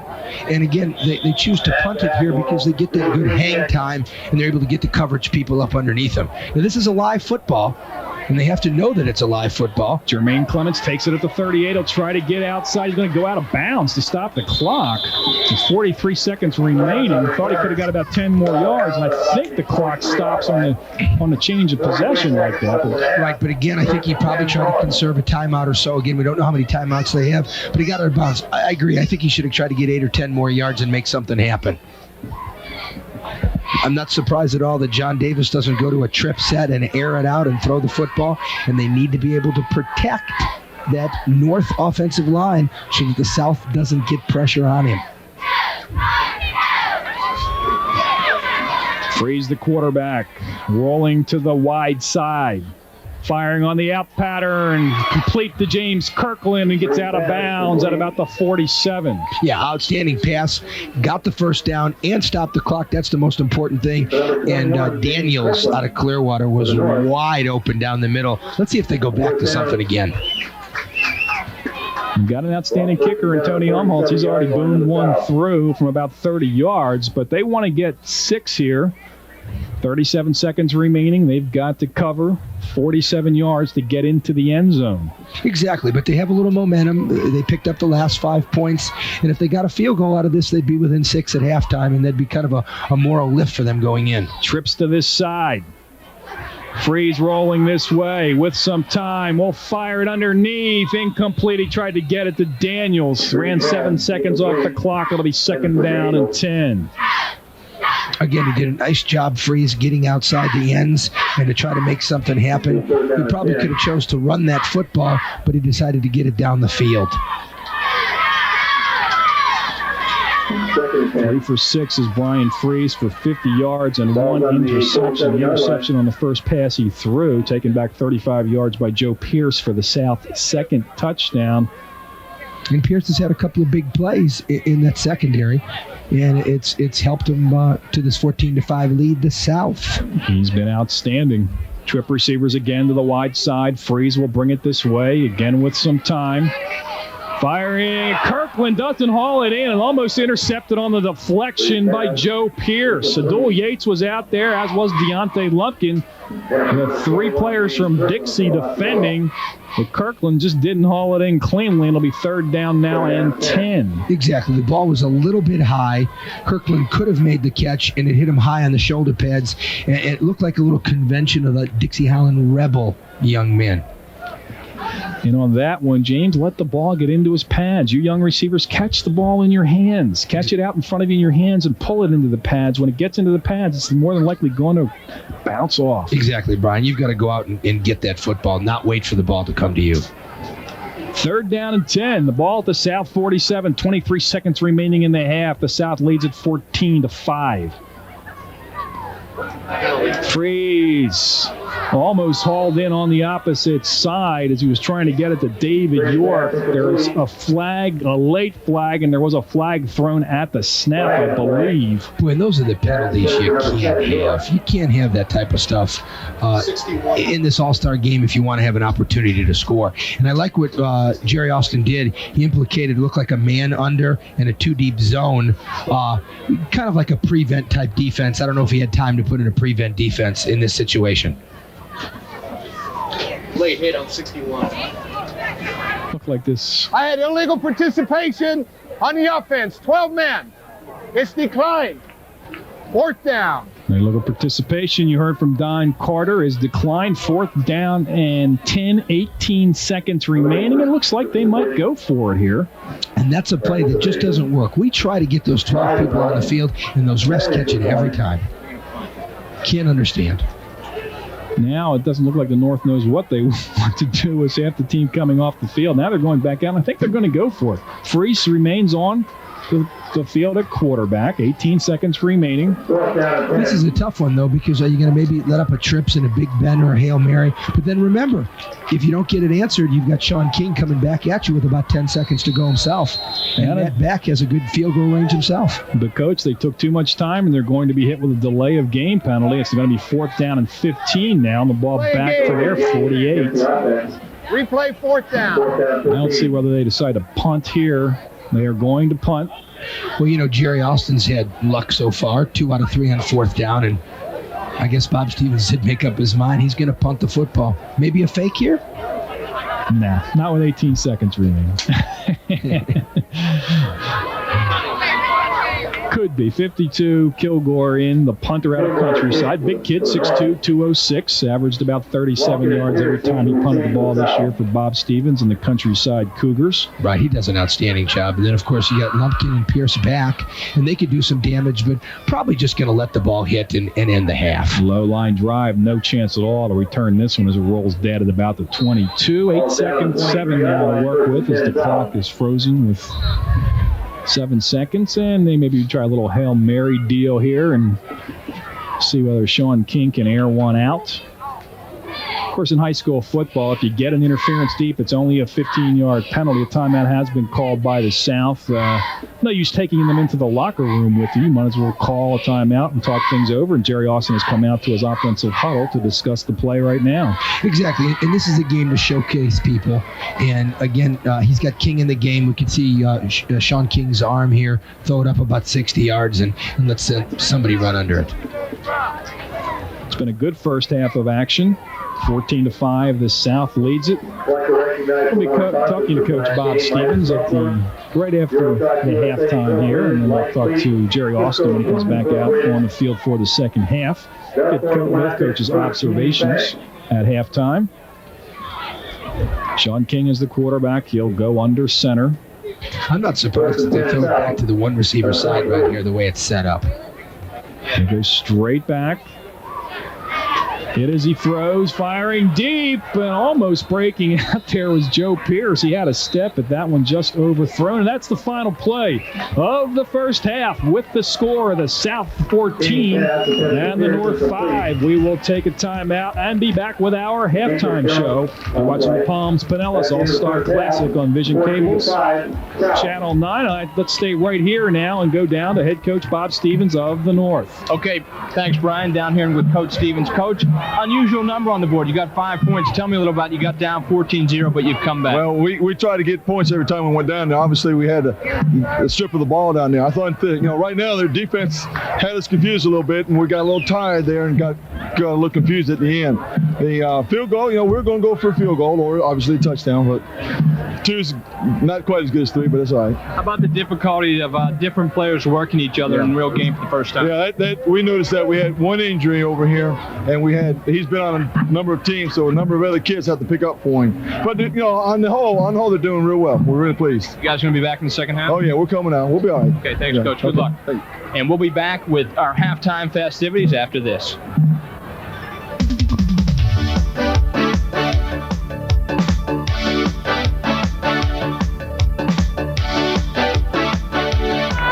Down here now on the field, there's the score 14-5. Joining me now, two people very involved in getting this game together. First off, Steve Clayton, you're really the organizer that got behind this thing. Tell me a little about why you guys decided we needed an all-star game in Pinellas County. Well, actually, we were approached by Coach Sam Roper from Seminole. He's the head coach there at Seminole, and he talked to us for a while, a couple years ago.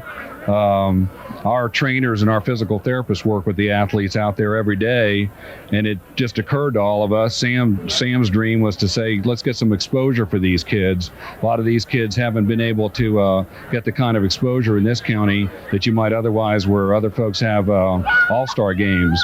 And tonight, for example, we have Clemson is represented here, Auburn's represented here, Florida State University, South Carolina, East Carolina, Eastern Kentucky, and some of these kids are getting some exposure they otherwise wouldn't have had. You have to be happy with the way the game has gone so far. It seems to be a success. The stands are filled. We're just thrilled to death. As a representative of Palms of Pasadena Hospital, this is the inaugural game. We've worked closely with Dr. Hinesley's office, and you just couldn't ask for a better turnout, and the support we've gotten. Everybody's just been so helpful, and it's a dream come true for Sam Roper. Yeah, congratulations to you. Thank you. On my left here, Dr. Hinesley, and of course, as the superintendent of Pinellas County, you have to be very pleased as well to get all the schools of Pinellas County involved in this all-star game. Oh, we're tremendously excited, and just the number of people that have turned out tonight, the support we've gotten is just outstanding. And one of the things that we're the proudest of is our student athletes, the grades that they have in school, and so the emphasis we placed on student athletes for their grades is very exciting as well. And what's next? Are we going to see this become a tradition and have a 25-year and things along that lines? Well, we certainly hope so. With the kind of corporate support like we've got from Palms of Pasadena, we think this is going to be ongoing, and certainly we hope it will. Okay, congratulations to you as well. Thank you very much. Okay, we're now going to take a look back to this Sunday when all the players and coaches got together at the Holiday Inn Surfside for a banquet. The Palms Pinellas All-Star Football Classic will showcase Pinellas County's finest seniors Wednesday night. This past Sunday, the players were treated to a banquet where different guest speakers talked to the players and cheerleaders about not only the upcoming All-Star game, but about the game of life. I feel that as a young student growing up in today's environment, it's difficult for you to do it. It's difficult for you to juggle many things. The outside activities along with your school is very difficult, but it can be done. I kind of go back and I talk about Coach Paterno because he was so instrumental in my life in teaching me, guiding me, directing me in the many things that I've achieved over my life. And Coach Paterno was the type of person that he would always instruct you. And one of the things that he's always taught me was, Mark, if you remember one point, the more education you get now, the more opportunity you'll have later. The keynote speaker for the evening was Florida State's recruiting coordinator, Ronnie Cottrell, and he sure did not disappoint. I am very intimidated, though. I tell you, I'm so intimidated. Steve introduced all these fine doctors. I sat here with a fine doctor from the University of Alabama, magna cum laude graduate, summa cum laude graduate. You heard all these degrees. When Bob Stevenson and Sam Roper and I graduated, it was Lordy, how come? Believe me. You know, I heard a great joke, too, on the plane. I heard a great joke. I mean, it was so good, it would turn your hair gray and make your hair fall out. But I can see most of you guys in this room have already heard it. Ronnie had some great stories and really kept the crowd entertained. But what the banquet was all about was letting these kids know how important education is and how important it is for them to be good people. I know the impact and influence that each of you wield on your campuses and in your community. I know that there are people in this county, young and old, that know more about you and your statistics than you can ever realize. As you play in the game on Wednesday, and then many of you will go on to play in college, realize the importance of the influence that you do have, that you must decide whether or not to use your influence in a positive way or a negative way. And always remember something that I think is best characterized in a poem called Influence, and it says, "There are little eyes upon you, and they're watching night and day. There are little ears that quickly take in every word you say. There are little hands all eager to do anything you do, and a little boy who's dreaming of the day he'll be like you." In 1 minute. We could see exactly what happened at the banquet on Sunday. We'll be back with more halftime festivities after these messages. 14-5 is the score at halftime with the South County out in front. Of course, there's more to this game than just the football players. The band assembled is also an all-star band. Let's head out now and hear this great band perform.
Back at halftime, the Palms Pinellas All-Star Football Classic. Brian Unks back along with Mark Wizzawati. The first half highlights. Sean King back to pass, buys some time, and he finds Deontay Lumpkin. Yeah, and again, it was an outstanding job. He scrambled. He had some room to the outside. Deontay caught the football about 15 yards and did a great job picking up his blocking down the field and getting in for the first score, making it 7-0 South. Back adds the extra point to make it 7-0, and then immediately after that, Brian Freeze in the game. His first pass intercepted by Joe Pierce. Pierce had a hard time holding onto the ball early in the game, but he made the big play right here. Right, he did a good job coming in from free safety and coming across the field and picking it off. He read his blocks down the field, and he got in the end zone, and that was a nice touchdown run by Joe. 14-0. The North coming back on the counter action. Jermaine Clements picks the hole and weaves his way all the way down to about the 10. Right, Jermaine got some good blocking up front from his teammates at Clearwater as well as the North. He did a good job scampering for about 35 yards and almost got in, but ran out of real estate to the outside by great pursuit from the South. Tony Umholtz kicked the field goal to make it 14-3, and then they're driving again. Freeze with the out pattern. Nice grab by Jim Monaco. Looks like he's going to get in the end zone, but no, Pierce strips it away. Right, the second big play by Joe Pierce, the interception as well as the fumble recovery. And then the goofy play with 48 seconds remaining in the shotgun. The ball goes between the back and the quarterback. They both watched it. 14-5 is your score at the half. The North, the leader in yardage, but the turnovers killing them, Coach. Right, exactly. You look at the bottom line, and turnovers are going to win and lose football games. I know it was for us this year. And again, the North has 3 turnovers, the South 1. That's why the South's winning 14-5, right? The North will get the football to start the second half. 14-5, your score. The South leads it by 9. You're watching the Palms Pinellas All-Star Classic on Vision Cable's Channel 9.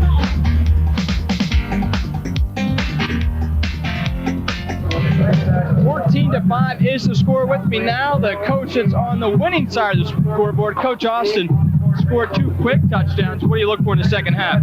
Well, we look for people to play the defense they're supposed to play. The defense they told us to play, and let's play ball. Let's don't play games. Let's play the defense they told us to play.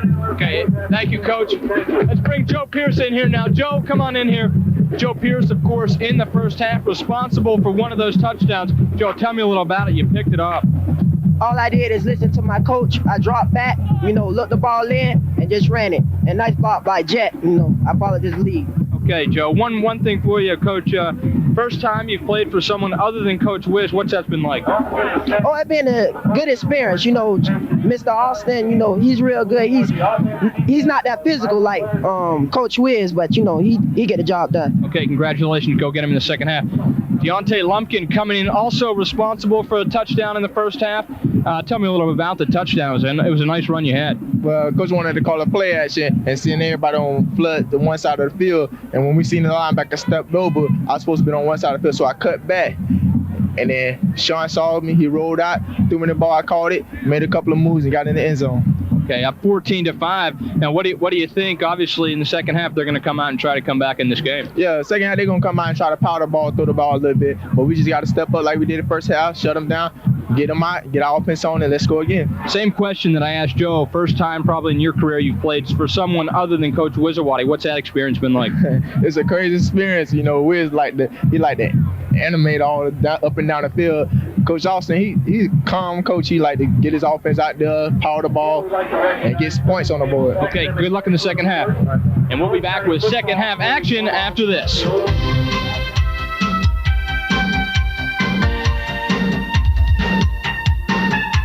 Brian Unks, Mark Wizzawati back with you at Clearwater High School, about ready to start the second half of action. The Palms Pinellas North-South All-Star Football Classic. The North will receive to start the second half. They trail it 14-5. And again, they got a little momentum to start the end of the second half. Hopefully they can pick it up here. Dietrich Jones to the outside, tripped up just before he broke it outside, and Abdul Yates may have saved a huge return.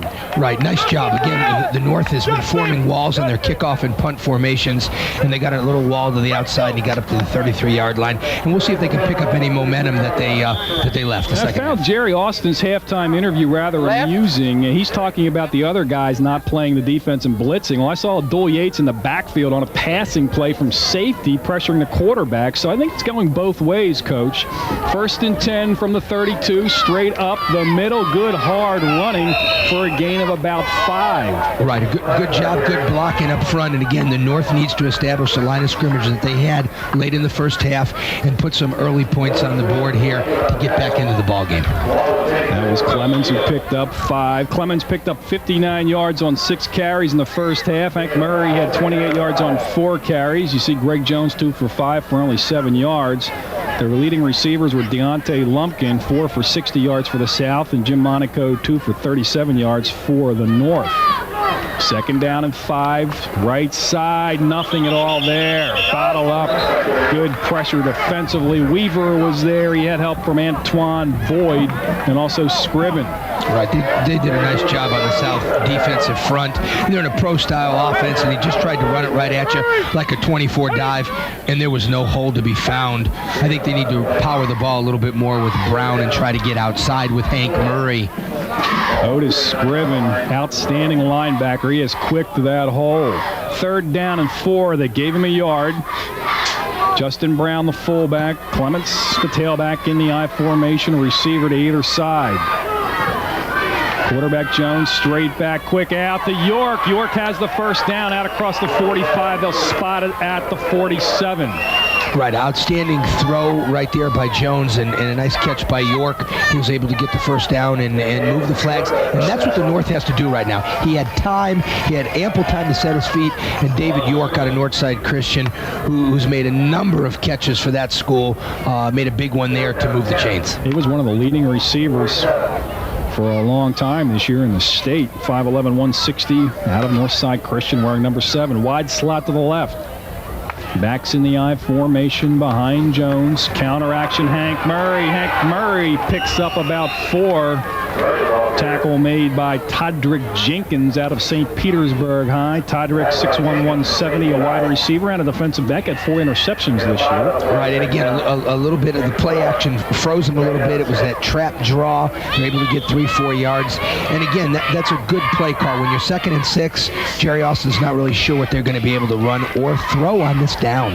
Good look at Todrick Jenkins. 2nd down now and 6. The ball at the 49. Murray, 5 carries now for 32 yards. Justin Brown, second effort, spun back. Justin Brown spun down there. The man finishing it off, 73, David Williams out of Dixie. Yeah, David did a nice job at nose guard. He was able to slide off the center's block and make a big play. Looked like Justin was going to be able to get a few more yards, but that's what happens. Those great running backs seem to fall forward, and then there's some running backs that seem to go straight back. You need to fall forward and get those extra yards. Justin got up a little bit high at 6'2", needs to keep those shoulder pads down. 3rd down and a long 2. And I would think it'd be 2-down situation right here. Quick hitter out to York. First down inside the 40. York driven out of bounds. They'll spot it at the 37 for another first down. So it's a quick turnaround on the out to York. Has got them 2 consecutive first downs on 3rd down plays. Exactly. Todrick Jenkins has given him a little bit of room on the sideline, and they're able to just take advantage of a 2-3 yard pattern, and he's able to stretch it to 6 or 7 yards. If he's able to make a break on a tackle, he can go a long way. Greg Jones, 6'2", 178 out of Seminole. Getting into the groove now, throwing the football. Got an outstanding arm. Exactly. He's made a couple nice completions here to start the 3rd quarter and done a great job. They'll split the backs. Jones straight back, looking now under pressure, and he's sacked back at the 46. Looked like they wanted some sort of a screen, heavy pressure there, and really nobody to throw the football to. Exactly. Very, very unusual play on 1st down. They were able to move the football running inside and throwing to the outside, and it was like a 5-step to a 7-step drop. And they got a lot of pressure. David Williams got up on his ankle, and the host of tackles knocked him out. Big Denny Fowler in there, the first man to make the hit, number 77, out of St. Petersburg Catholic, 6'4", 230. Tight end, defensive end. The big guy does a nice job for Todd St. Louis up at St. Pete Catholic and made a nice play with the help of David Williams. 2nd and 19. On the draw, Hank Murray tripped up. He'll lose a couple of more. So the South, just as the North looked like they were moving the football, coming up with a couple of big defensive plays. Exactly. And I think Fowler may have tripped him up again with Scrivens out of Lakewood. But it looked like he had a little bit of room, and he just kind of stumbled. And to a little guy like Hank, all you need is to stumble him up. And, he tackled himself, which is what he did. Slipped out there in the middle of the field, a little soft, playing an awful lot of soccer on this field here at Clearwater High School. And lost his footing. 3rd down and 20 now. Exactly, and it looked like, just like you said, the North had something going a little bit and kind of had a couple of plays called against them. Trip receivers to the wide side. Brown, the lone running back, and Jones will take it that way. He has a lot of time. Now he's going to throw it back all the way across this way. Has a man, Fanaki, and Fanaki drops the football. And Brian, that looked like some kind of double pass because streaking down the middle of the field, 20 yards behind every defensive back, was 32 Clarence Bruton out of Countryside. Some kind of double pass. I think it was set up very well, and he just couldn't catch the handle on the ball. As he threw it forward, so they would not have been able to legally throw the ball a second time, but he was down the field, and it was read pretty well by the defense of the South. I don't think if he tried to run it, he would have got much yardage. You mean you can't throw it forward and then do it again? I don't think so, Coach. You never know. Kilgore, fine punt. Joe Pierce will let it bounce. It bounces at the 20 and hit it about the 16. Let's go down to the sideline to Ryan Burrow, who's standing by with quarterback Brian Freeze. Thanks, Brian. Down here, quarterback Brian Freeze, as you said. Brian, Osceola undefeated this year. Had to be a great season to go out on. Yeah, it was. It's just too bad we couldn't pull off that last game, first playoff game, but it was a great season for us, 10-0. Too many people didn't expect us to do it, but we did it, so. Obviously, you transferred to Osceola, and it turned out to be a good decision, I guess. Yeah, it was. I really like Coach Palmer. He's a good coach, and the offense fit me pretty good, I think. Okay, good luck in the second half. Back up to you, Brian. Thank you, Ryan. Brian Freeze had a good first half for the North squad. Sean King and a quarterback scrambling to the outside, fires it up for grabs, and it's intercepted. Heavy pressure in King, and they're going to say he dropped the football. It was not intercepted, but he was lucky on that one because it should have been. I think that was Chris Daniels out there, number 45, who almost picked it off. Yeah, that was an outstanding job. I thought it was Bruton out of Countryside that made the play. It was Bruton, number 32, and he did drop the football, as you can see right there. And it sure did. He made an outstanding play, knocking it down, though, and forcing King into a 2nd and 10 situation inside his 15. And that was Jeremy King, number 73, out of Eastlake, who applied that pressure and made Sean King throw the ball off his back foot. King back in the shotgun, trip receivers to the short side, hand the ball off this way to Abdul Yates. Yates has the corner turn, and he's spun down hard at the 26, but not until he picks up a first down. And again, Justin Brown made a nice play, was able to pin him inside on the out-of-bounds sideline and push him out of bounds. But again, a big first down for the South. Again, Abdul sweeping, both pulling guards out in front of him. He's able to turn the corner and get the yards for a first down, and then he was met by a host of Northern tacklers. Got across the 25 to the 26. Just enough yardage for a first down. Sean King's numbers, 4 for 13, 60 yards and 1 touchdown. This third quarter moving along quickly, 5:44 and counting remaining, 14-5. The South holding on to the 9-point lead. King again in the shotgun. Stretch snap to Nathan Hallett, and Hallett forward for about 4 yards. Again, one of those trick plays, made it look like a bad snap. Maybe that's the play they were using just before the half ended. But it didn't fool the North, and he did gain 4 yards by it. Yeah, it looked like the same play, Coach, as you mentioned, and that time they hauled it in successfully. Jerry Austin's got that trickery up his sleeve. That's a play that Bobby Bowden likes to run, and especially when he's got a Warwick Dunn or a Rock Preston back in the backfield there to take that direct snap. And looks like we're going to have a penalty against the South, so that will negate the gain. And let's listen for Don Carter's call. I have illegal participation on the offense, 12 men on the field.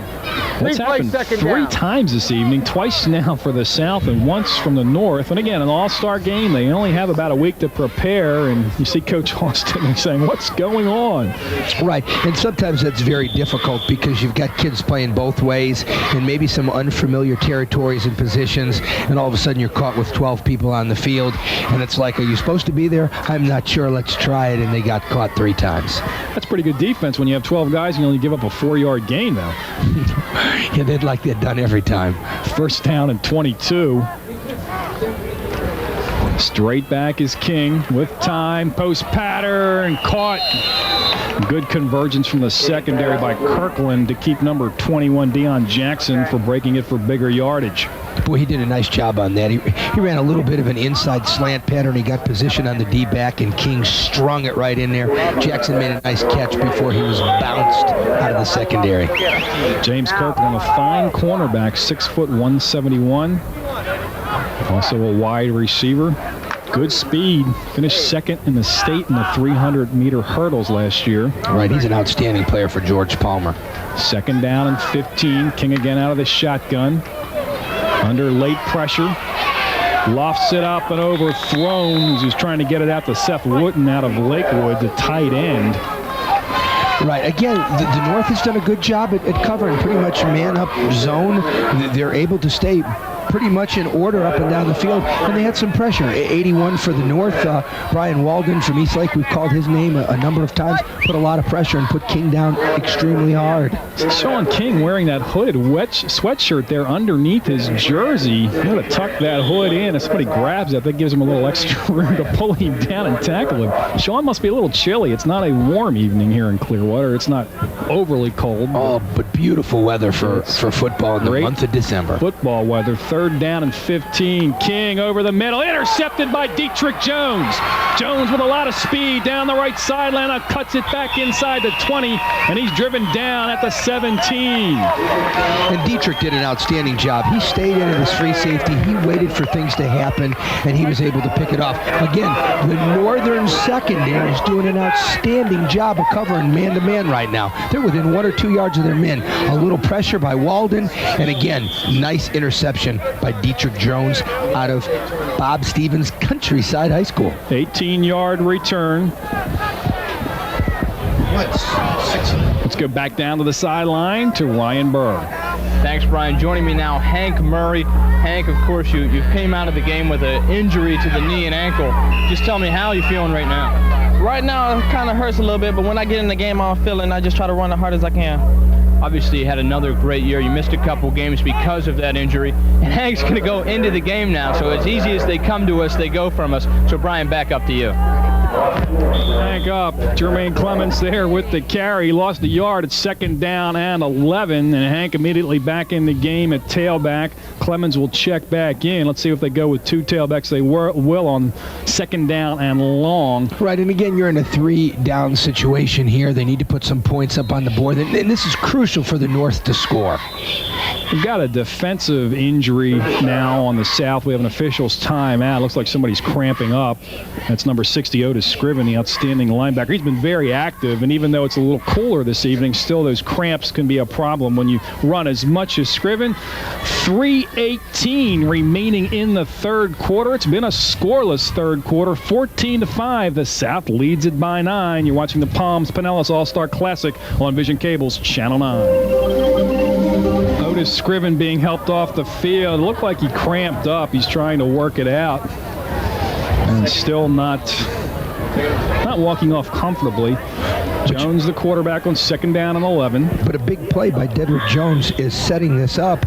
And again, they have an opportunity to score, and they really need to score to keep in this ballgame. Clemens, quick hitter. Clemens, a lot of running room inside the 10. Jermaine Clemens driven down at the 3. Touchdown saving tackle by Todrick Jenkins, but not until Clemens picks up a 1st and goal for the North. Right, again, a quick hitter. That's the stuff that they were doing early in the third quarter. They went away from it. A quick hitter behind those 2 big boys from Clearwater High School, and he was able to get in the secondary, and he almost broke it. Got a great downfield block, and Todrick and Joe Pierce made a nice play. Jim Monaco with the downfield block, the wide receiver, to spring that man, Jermaine Clemens, for a 1st and goal as they spot it At the 3, Brown the fullback, Murray the tailback in the I formation behind Jones. Hank Murray, not much there. May have lost a yard. Those slow developing plays are tough to run against this quick South defense down at the goal line especially, Coach. Boy, exactly what you say. You know, when you're inside the 3, you've got everything bunched in there. I know you're supposed to sit in the 50, but everything's kind of bunched. That's why you got Justin Brown at about 215 pounds. Let's see what he can do up inside on that play. Brian Harper, 45, very active linebacker out of Lakewood. He had 121 tackles this year. The 6', 220-pound linebacker making a play. Right, but when you play a middle 4 like Brian Brook did, both their linebackers, along with Scribbins, make a lot of plays. I formation again. This time Clemens right side, and again he maybe picks up a couple of yards. It's going to be 3rd and goal from about the 2. They're trying to go behind the 2 big offensive linemen, Carter and Williams out of Clearwater. They both go in at 275. Right, but again you're in the I formation, and it's taken too long to develop. When they're in split backs and they hand it off to him right now, he's able to get in the secondary. Hey, that South team has an awful lot of speed, and it's taken too long to develop, and backside people are pursuing and making the plays. Well, Bob Stevens recognizes that, and he has called a timeout. His offensive coordinator now coming out onto the field is John Davis out of Clearwater Central Catholic, their head coach. He will talk things over. Jermaine Clements, 11 carries for 80 yards. He wants to get in that end zone. He's been stopped twice inside the 10 when it looked like he might take it in. We have 2:06 remaining in the 3rd quarter. The South holding on to the 14-5 lead. Right, and again, this is a crucial play for him because, it's 3rd down and 2 yards. Again, it could be a 2-play situation for him, but then again, he might be happy with a field goal, which would make it 14-8 and close within 6, and then all you need is a touchdown. But they haven't smelled that end zone, and I know Bob Stevens wants to get in. Now, hey, maybe he's got a trick up under his sleeve. Tell him the referee, watch for this or watch for that. He's talking about what Jerry Austin talked about at halftime, about guys coming up and blitzing up through the gaps and not playing the 5-2 defense. So, Coach Austin talked about it at halftime, but again, I think both teams were doing that a little bit. Right, but when you get inside the 5, you don't have that 6-man goal line, so you got to pack them in. You really have to, and it looks like 8 or 9 people up there, but we know these are Pinellas County coaches. We know it's a 52 front, Brian. Absolutely. These guys always play by the rules. 3rd down and goal from the 2. Backs in the I formation with a wide slot to the left. Clements behind Brown. Brown right side. Brown, touchdown North. Big Justin Brown, you called it, Coach. 6'2", 225 in the second effort. Got him into the end zone. Well, Brian, that's what we talked about. That quick hitter with him 2 or 3 plays ago, and they were able to get it inside the 3, and he did a nice job. Just straight up over, caught a good block by his center. Right guard and right tackle. His kids are back in the end zone. They did a good job. Look at that center, McLemore from Dunedin. He pushed Williams straight back into the end zone, and Justin Brown did it himself. Nice run by that East Lake Rob Jenkins type player.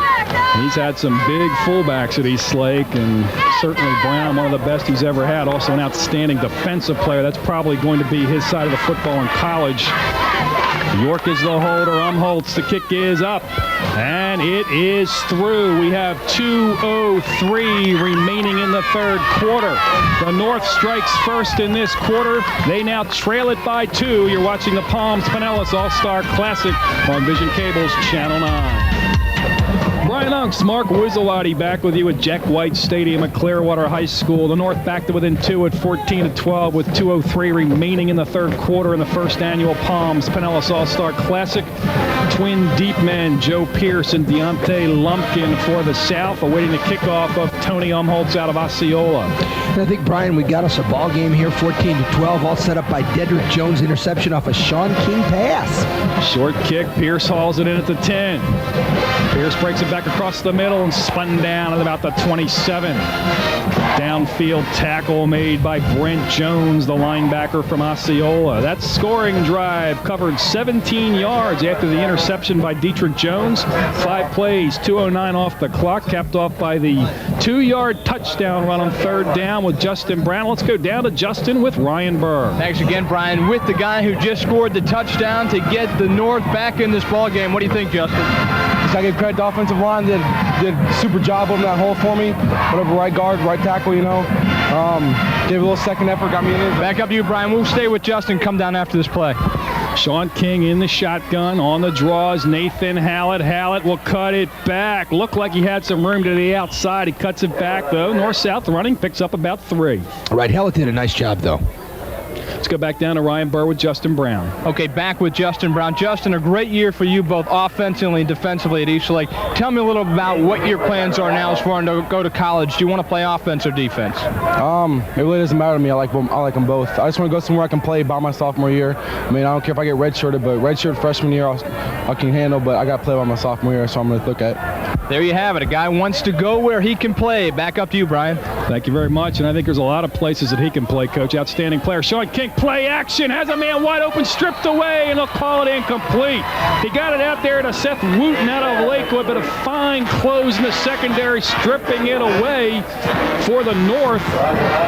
Right, Sean did a nice job. It was a little bit of a play action. He had Wooten open, streaking down the sideline, and again, it was a well-played strip by that defensive back for the North.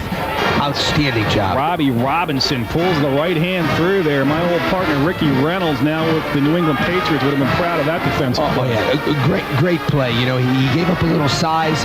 The young man Wooten had it in his hands, and he just stripped right through the ball and did a great job.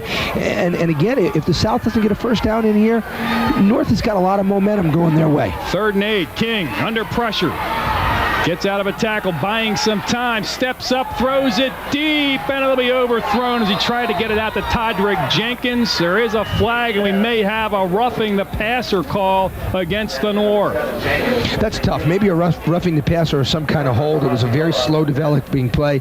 You could see Sean King's arm strength through it about 60 yards. Problem is the wide receiver was about 55 yards. But again, he showed that great, outstanding scrambling ability to buy the time to try to break somebody open. Initial pressure came from Brian Walden, number 81. And again, I'm very impressed with what the North's doing. A lot of man-to-man coverages, and you can't find any daylight. Sean King just flat out hasn't had a person open in the last 5 or 6 throws. Personal foul, roughing the passer against the North. It will be a 15-yard penalty and a first down to keep this drive alive for the South out to the 44-yard line. Those are the penalties that really frustrate you. I know Bob Stevens has got to be a little upset on a personal foul after you held Sean King to basically punting the football. That's not going to happen right now. Trip receivers to this side. Abdul Yates takes it on the pitch. He is drilled by Brent Jones, and he got a lot of help. And, you know, Brian, I was just going to say, I think it'd be smart to try to run the football and establish a little bit of running the football, because they really haven't done anything with the ball so far the 3rd quarter. And then Yates gets smoked on about a 3-yard loss. And Abdul Yates slow getting up. Jones came from the inside, and Brian Rexford also came over to help him. Right. A lot of defensive pressure. The end squeezed it down, brought it inside on the tackle. The linebackers held the line of scrimmage and did a great job. Brett Jones, outstanding. Oh, outstanding two-way lineman, 3-year starter for George Palmer and Osceola. 6'1", 232, I think will play excellent college football. One of the reasons why they were undefeated this year. 2nd down and 11.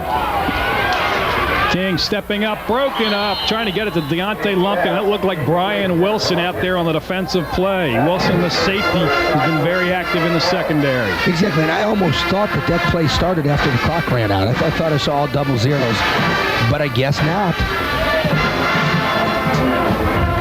That will be the final play, however, of the 3rd quarter. With the score, the South 14 and the North 12. We'll take a timeout and be back with 4th quarter action. You're watching the Palms Pinellas All-Star Classic on Vision Cable's Channel 9.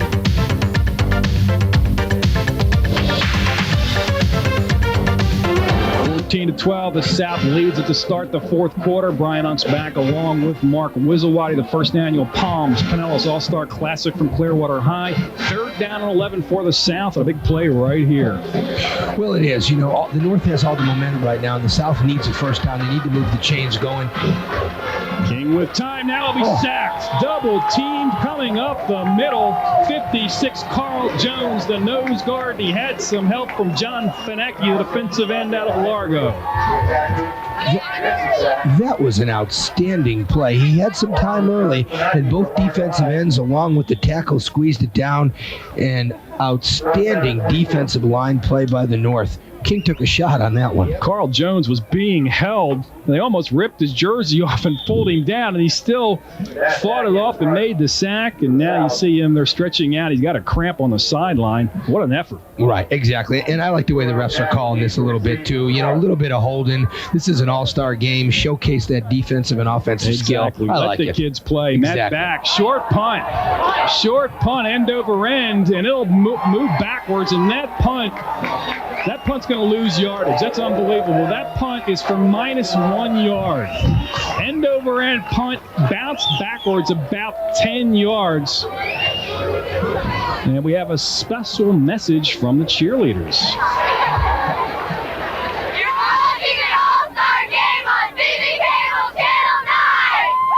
All right, the North cheerleaders, you are indeed watching the All-Star game here on Vision Cable's Channel 9. And you know, Brian, Vision Cable, toot your own horn, outstanding job. I mean, all the things that you do for the community. I mean, I thank you as a head football coach, and I know there's 17 other football coaches that want to thank you, and we really appreciate the job you do for us and our kids. Thanks. We appreciate that. Our all-star crew covering this game. 3 consecutive Cable Ace Awards for the best sports coverage in the country. Kirkland on the end around. Kirkland, first down to the 20.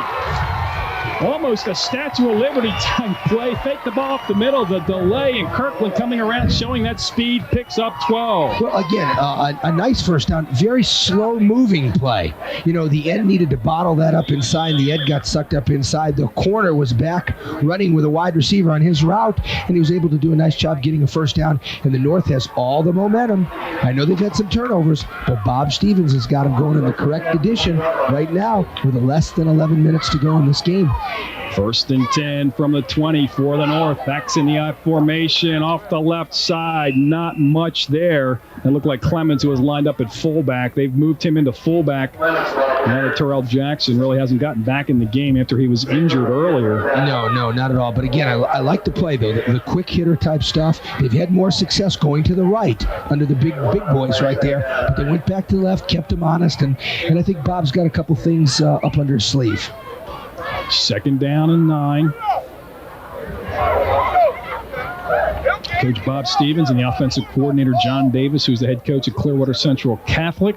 Right, and as you know, John Davis worked with Bob Stevens at Lakewood. He was his offensive coordinator there many years ago. They had some great players there. Tommy Carter, one of them. Oh, some excellent players. On the delay, Murray, nothing there. He'll lose big yardage. No, great play by Abdul Yates. You know, they fooled him a couple times early on that, but you're not going to fool them. I know what they're trying to do and compromise and compensate that speed, but that's just not going to work. Great job. Outstanding job. What do we have, 6 people on that tackle? Led by Abdul Yates. I mean, how can you have 6 people if you're playing a 5-2 front and you can't blitz? And a safety's making the tackle in the backfield 6 yards deep. Well, I think Abdul Yates on that play did line up as a defensive end or as an outside type defensive player, and he came hard and made the play. No, Brian, that was my mistake. Only 3 guys were on that tackle. Third down and 14. Backs again in the I formation, and a delay of game, I believe, will be called, or maybe a false start. 6 men on the line. You can hear it right there from referee Don Carter.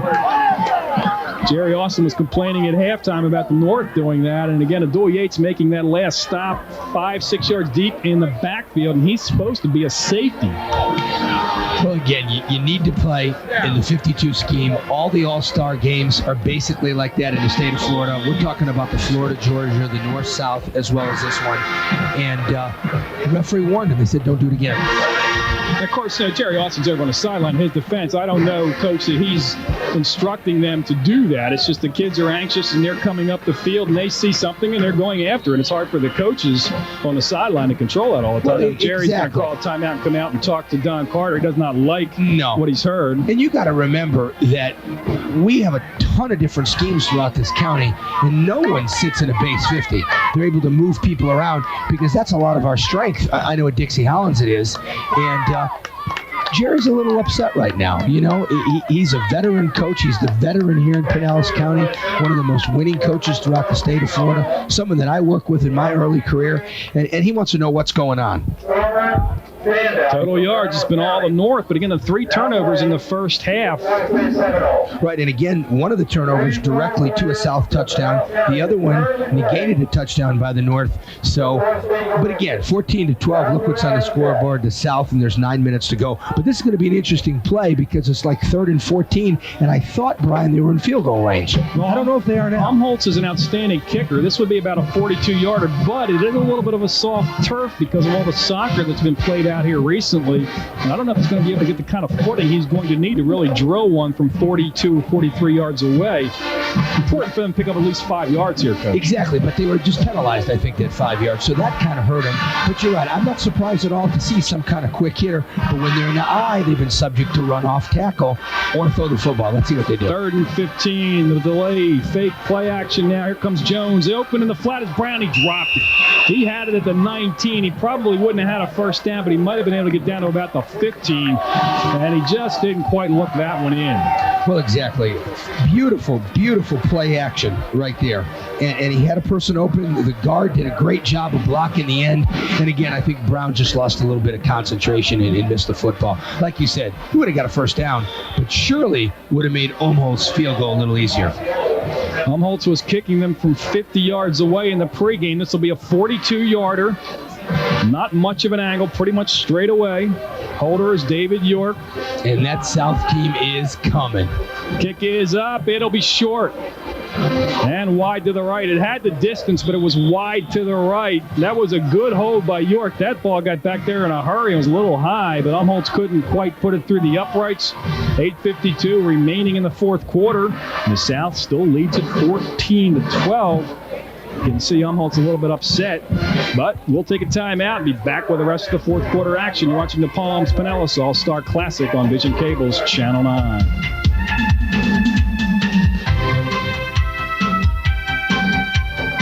Brian Unks, Mark Wizzawati back with you at Jack White Stadium at Clearwater High School. Sean King under center. The quarterback gives it off to Nathan Hallett. Hallett trying to bounce it outside, falls forward for maybe a yard.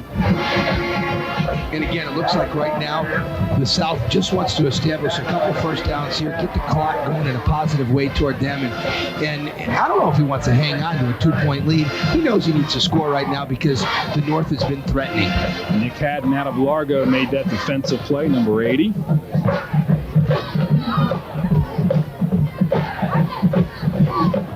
Second down and 9.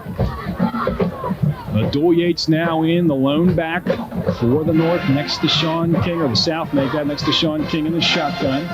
High snap, the ball on the ground. Does King come up with it? I think the North has it. Boy, that's a tough mild scramble there. It looks like the North may have it, Coach. And again, Coach, I couldn't tell if that was one of those trickeries again because King looked like he went up. Of course, the snap was high, and it does look like the North has it. And they do. See who comes up with that football. And that's the play they needed. Now, the turnovers are starting to equal out. Brian, I think 3 turnovers each now. Abdul should have never went up to try to touch that football. The snap was a little bit high. That was Matt Stephen from Countryside 75 who rips that ball out and comes up with it. We're now even with the turnovers, Coach. Even with the turnovers, 2 points short on the scoreboard, and right now we'll see what happens. We'll see if the South could muster a defensive stop here and hold those Northern boys off. 1st and 10 from the 15. Justin Brown now coming on late at the fullback position. They'll need to get this play off or they're going to have a delay of game. Exactly. You better call a quick timeout here. I don't think they're going to get it off. Jones remains in at quarterback. Murray on the delay, nothing there. And again, those slow developing plays are playing right into the hands of the North or the South defensive front. Let's go down to Ryan Burr with the man who recovered the fumble, Matt Stevens. Thanks, Brian. Of course, this is the guy that recovered the fumble. Tell me a little about it. Your team's down by 2. You make a huge play that could change this game. I just went in there. I saw the ball go up in the air, and I just went after it. It was a big huddle. I just ripped it out of somebody's hands. You guys got the momentum now, would appear, in the fourth quarter. Yeah. I think we're going to win this one. Okay, good luck to you. Back up to you, Brian. Thank you. Congratulations to Matt Stephen on an outstanding defensive play. 2nd down and 13. Again, the delay play to Clemens, and they lose another yard or 2. They keep one of these delays, and now they've lost 5 yards on 2 plays to set up 3rd down and 15. Well, Brian, you said it. They're basically playing into the hands of the South, the slow developing plays. I think they're better off when they go split backs and be able to run the football. But then again, Brian, I'm sure a lot of people question us at Dixie Highlands, what we do wrong. They're doing an outstanding job. Both teams' defenses are hanging in Coach, there. you know, as a Vision Cape, we never question coaches. We just talk about what we see on the field and explain what's happening. Brian, I agree with you. I think you guys do a good job, and you can question me anytime. 3rd down and 15, split backs. Jones on the pump, firing on the fade pattern towards David York. York through the hands, fine defensive play by Deontay Lumpkin. That was a perfect pass from Greg Jones. York had a shot at it, but Lumpkin was with him stride for stride. Right. Very, very, very nice pass by Jones. I thought York had it. Watch it right here on the replay. And Lumpkin kind of shields him a little bit with the face, but did a nice job. And again, it really looked like to me that the North thought they were in field goal range and just be satisfied maybe with kicking the field goal here. This will be a 37-yard attempt. They don't have a holder out there. David York was the man. Now they're going to have to call a timeout. You don't want to lose 5 yards here because that puts you back with a long kick here. And we're awful close on the time. Did they call timeout? They did call a timeout, and that was smart with 6:14 remaining. They can't afford another 5 yards because that would have made it a 42-yarder again, and he missed wide right. Umholtz was 3 for 7 on the year. Field goal kicking for the Osceola Warriors. He's got an outstanding leg.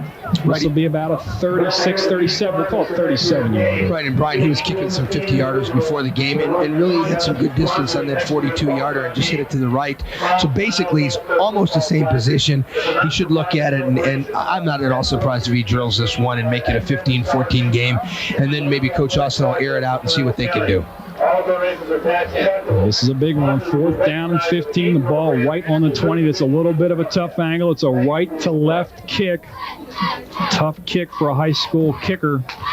And like the holder, like you did say, Brian, it is some soft turf, but he is a soccer player, and I think you get it up. And if I'm the South, I'm rushing 11 people. Oh, you can't do that, I don't think. But I'm rushing 11 people and trying to block this thing. And if he gets a good snap, I think he's going to make it. Kick is up. It's got the distance, and it is good. Just snuck over that crossbar. 37-yard field goal for Tony Umholtz. And the North jumps out in front by the score of 15-14. Wow, huge play right there. And I know Mike June, who's doing the special teams out of Countryside, is all pumped up for that.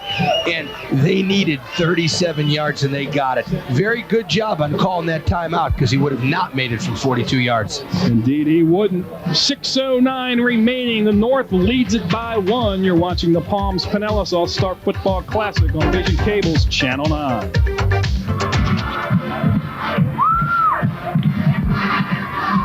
Ryan Burr with the big guys from Clearwater High School, John Carter and Steve Williams. Joining me now, the beef that's behind this offense that has put 15 points on the board tonight, now have a 1-point lead. They're the 2 big guys for Clearwater, John Carter and Steve Williams. Guys, what's happened in the second half that your team's got back involved?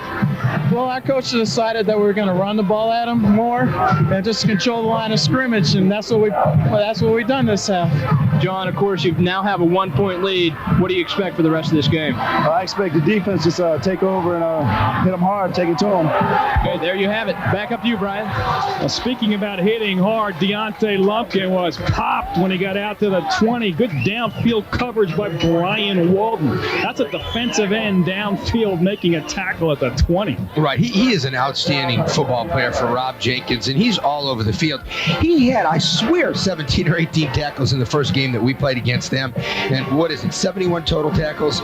And he had 3 block kicks. Yep, they were all against us. 1 football game. 7 sacks, scoring summary, 4 plays, minus 4 yards on that drive. But they'll take it. 1:49 off the clock, 37-yard field goal by Tony Umholtz. It's 15-14. The North leads it by 1. Just what Bob Stevens drew up. King under pressure, buying time, firing, has a man open out at the 44. Joe Pierce, outstanding catch, and his first one on the offensive side. Joe fought it just a little bit, but he held on for the big gain. Right, and again, great coverage again by the Northern secondary, but King scrambled, found him some time, and a beautiful 20-yard frozen rope strike to Joe Pierce. Outstanding catch and throw. Sean King showing right there why he's being very heavily recruited by schools like South Carolina, Nebraska, Notre Dame, to name a few. Right, and academics play such a role in a 25 ACT test. That's a tribute to Sean and his family and his coaches. Take notice, youngsters, especially if you're in the 9th and 10th grade. Play action King with time, firing underneath again, has a man. This is 21, Deion Jackson, and he gets down to the 46 for another first down as he picks up 11. Beautiful, beautiful catch. A little bit of a drag type pattern. He got his guards up in front of him. Good block. Sean had plenty of time. Deion Jackson made a great catch, and if Deontay could have got a block right there, we'd have seen him in the back of the end zone. Hey, Jerry's doing a great job of showcasing the skill athletes right now. And you know what? This is King time because he's come back so many times with this little time left to go in a game. Indeed he has. He made a living out of it this year down at Gibbs High School. They're going to bring the chains across. It looks like he had the first down, but they will bring it across just to make sure. We saw the speed of Justin Brown because Deion Jackson can run, and Brown was about 2 yards behind him, and he ran him down from behind. Yeah, Justin Brown's an outstanding football player, and he's got a lot of great things going for him, and he's going to make a fine college football player for someone. Sean King now 7 for 22 for 83 yards, 1 touchdown, and he's thrown 1 interception. This might be the only time Sean King has held under 100 yards. Maybe not, though. I don't know. He's got his 83. Needs 17 more in the shotgun. He's got trip receivers to the wide side. And no play. The official had not started the clock before they snapped the ball, so they'll do it all over again. And they had something going on that. I like the way they set it up. They set the inside receivers down inside, and they had a little tight end or slot, Jerry calls it, tucked up underneath, and he looked like he may have been free down the sideline. McCadden now comes in number 80 at a defensive end position out of Largo for the North. Same play. King now stepping up. He's sacked by Walden.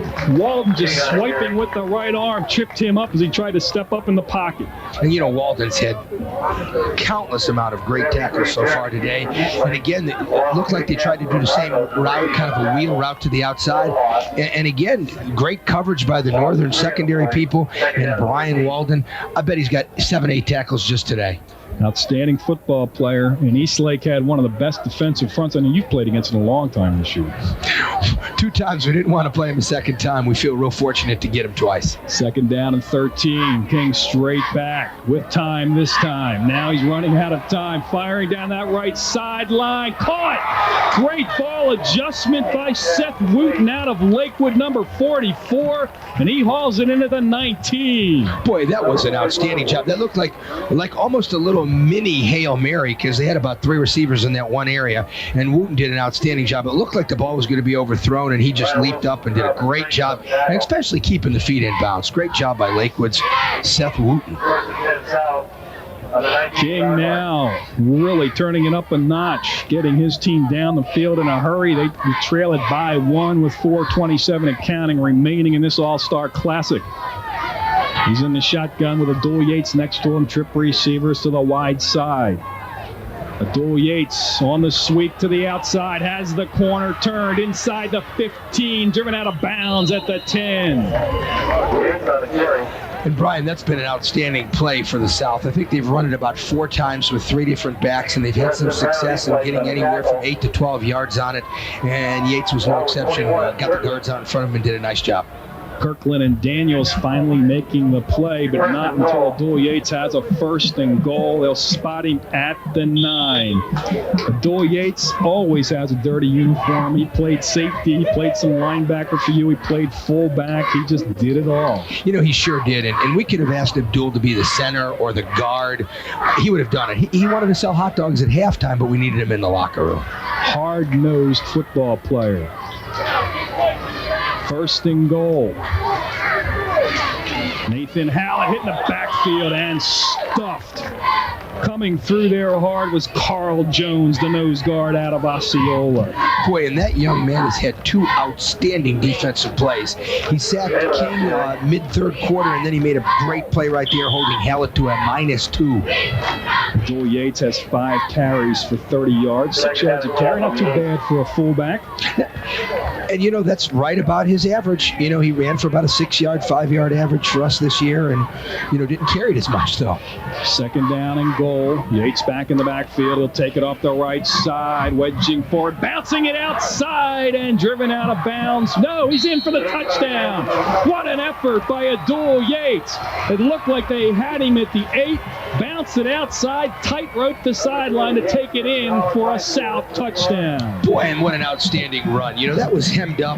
You know, he didn't get the great blocking like he thought of inside, and he kind of ran that on his own.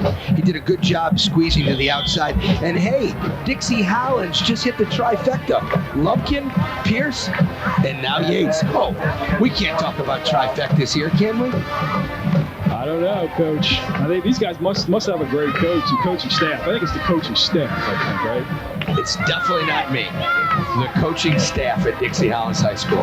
Timeout now called by Jerry Austin. I think he's going to go for 2, obviously leading at 5-5, 20-15. He may have stepped out of bounds. He did a great job of trying to keep. Watch the right leg as he gets spun around right here. He's out of bounds at the 2.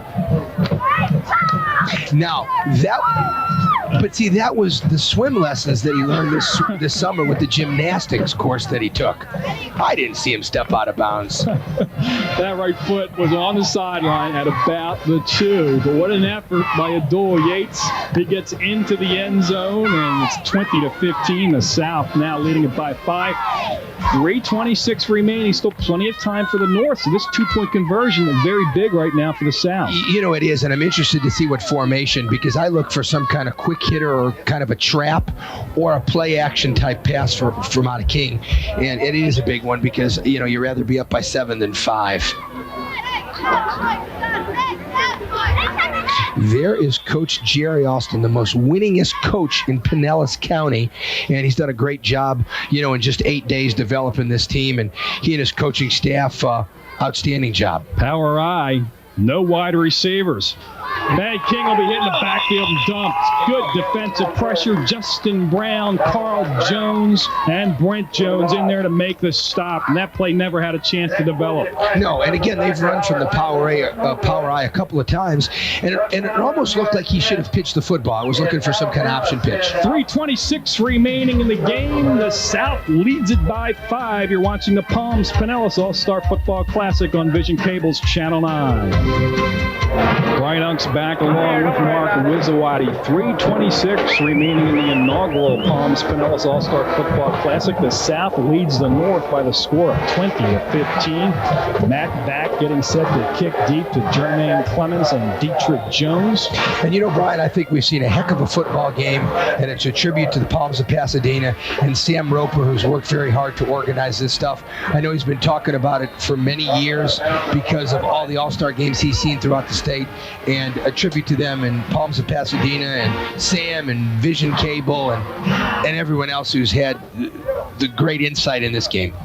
That ball went out of bounds. Scoring summary, 7 plays, covered 80 yards, and that's what Sean King does best. Only took 2:43 off the clock, kept off by a 10-yard run by Abdul Yates. The 2-point conversion was no good, and it's a 20-15 South lead.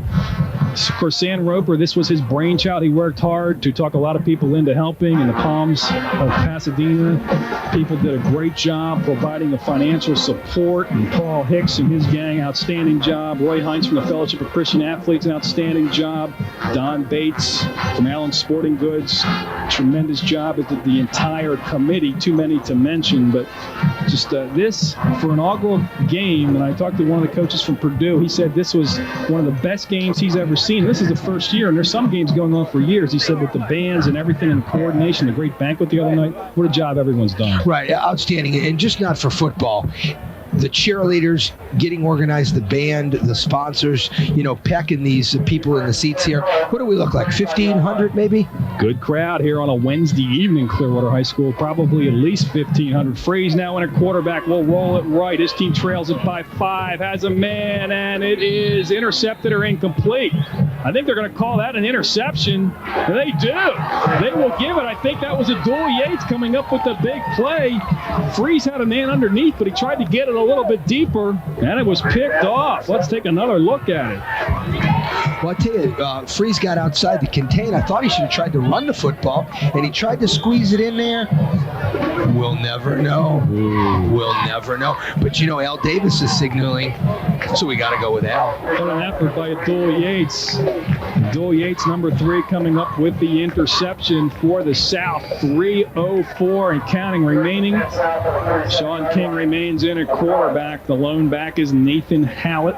And let's see them give it a Hallett here a few times to basically run the clock out. Hallett takes it on the short side toss. He'll cut it back, maybe gets a yard. And that is it.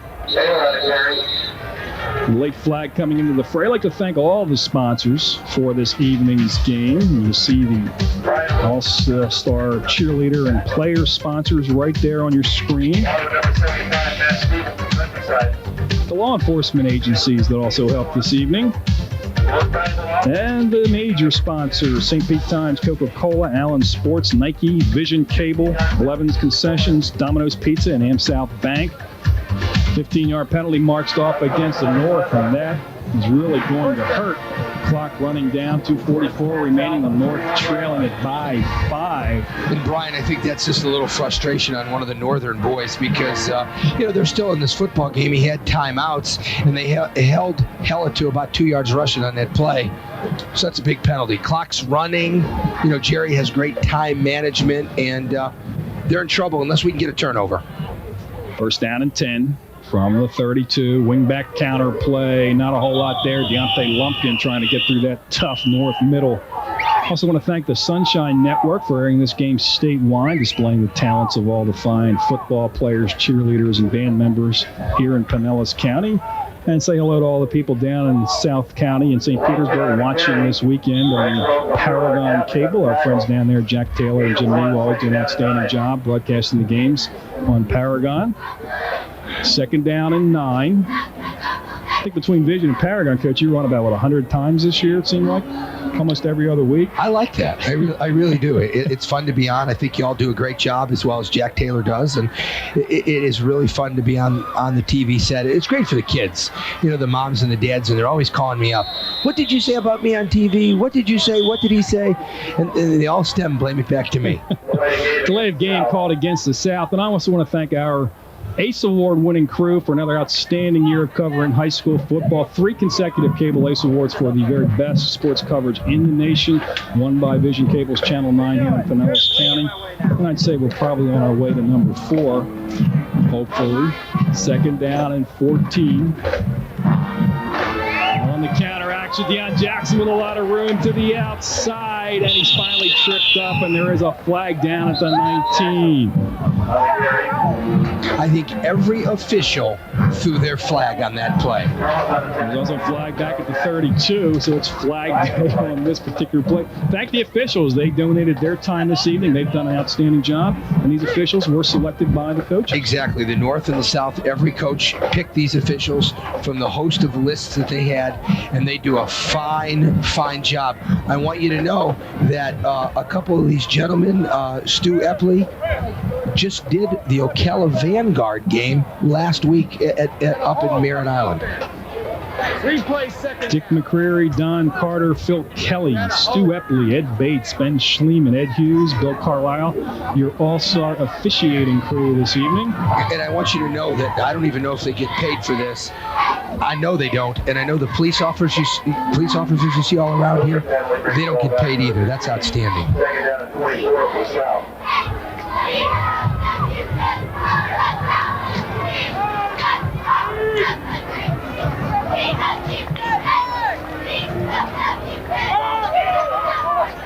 Running play, Deontay Lumpkin. And again, right now, you just want to keep the clock running and get out of here if you can. I want to remind you, we'll be over at Clearwater High School on Friday night for the Vision Cable Checkers All-Star Holiday Tournament there. We'll have 2 semifinal games right here on Vision Cable's Channel 9.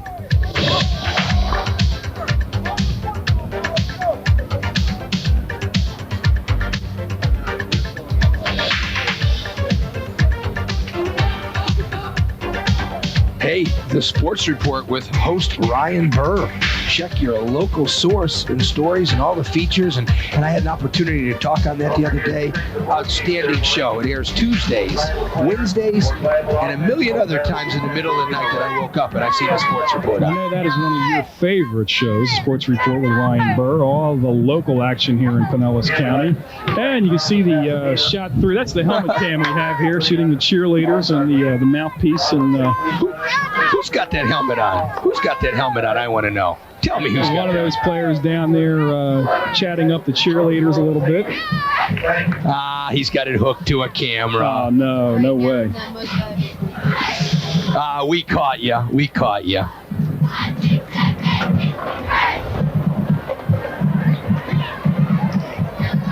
Adul Yates around the left side. Yates is finally driven out of bounds. He gets back near the original line of scrimmage.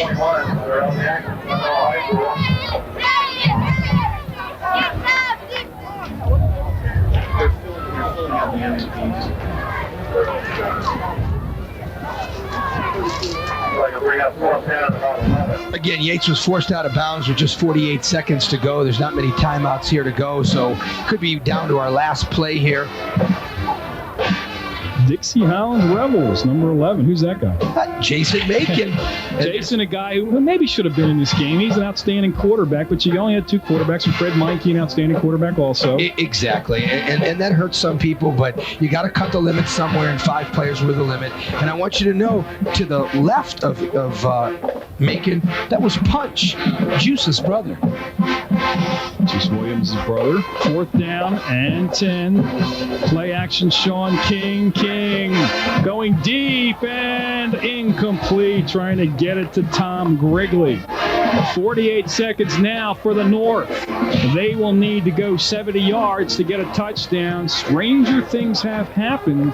Let's see if they can get the ball across midfield and still have about 30 seconds remaining. They would have an outside shot. Sure. 70 yards, you can go 70 yards on a couple of big plays. And that was a decision. Maybe you could punt the football, but he opted to go into the end zone. And really, that was an excellent throw by Sean King. It's just one of those things, it just went in and out of Grigley's hands. Brian Freeze, the quarterback, has trips to the short side. Straight back, heavy pressure. He'll be sacked, and they're not going to get it done that way. Great pressure again, straight up the middle by that South defensive front with that great speed. An outstanding job by Dennis Fowler out of St. Pete Catholic. That's a number of plays that young man's made today. And it looked like he stripped the ball, but it's kind of hard to tell if it was in the grasp of the quarterback or not. 2nd down and 21. They lost 11 on that play. So they have to go 81 yards. Trip receivers to this side. Again, under pressure is Freeze. Throws it out here to Jermaine Clements. Gets out across the 30, and he's out of bounds at the 35. 18 seconds remaining. That was a nice play. I would have liked to seen him try something like that on 1st down to get to the 50-yard line. But, Brian, again, I don't know the timeout situation. Maybe they have one. But you got 3 plays left here if you use your clock management correctly. But there's a lot of speed in that South secondary. Look at it back there. Bob, if you got to pull something out of your sleeve, do it right here.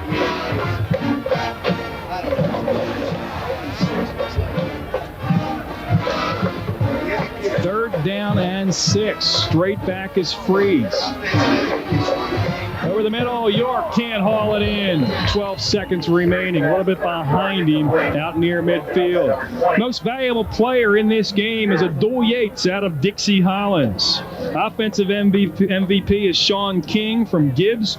And your defensive MVP is Joe Pierce, also of Dixie Highlands. So the South bringing home all the hardware, and looks like they're going to walk away with a 5-point lead at 20-15. And the cheerleading squad, even though that's the North cheerleading squad, they're still enjoying their evening.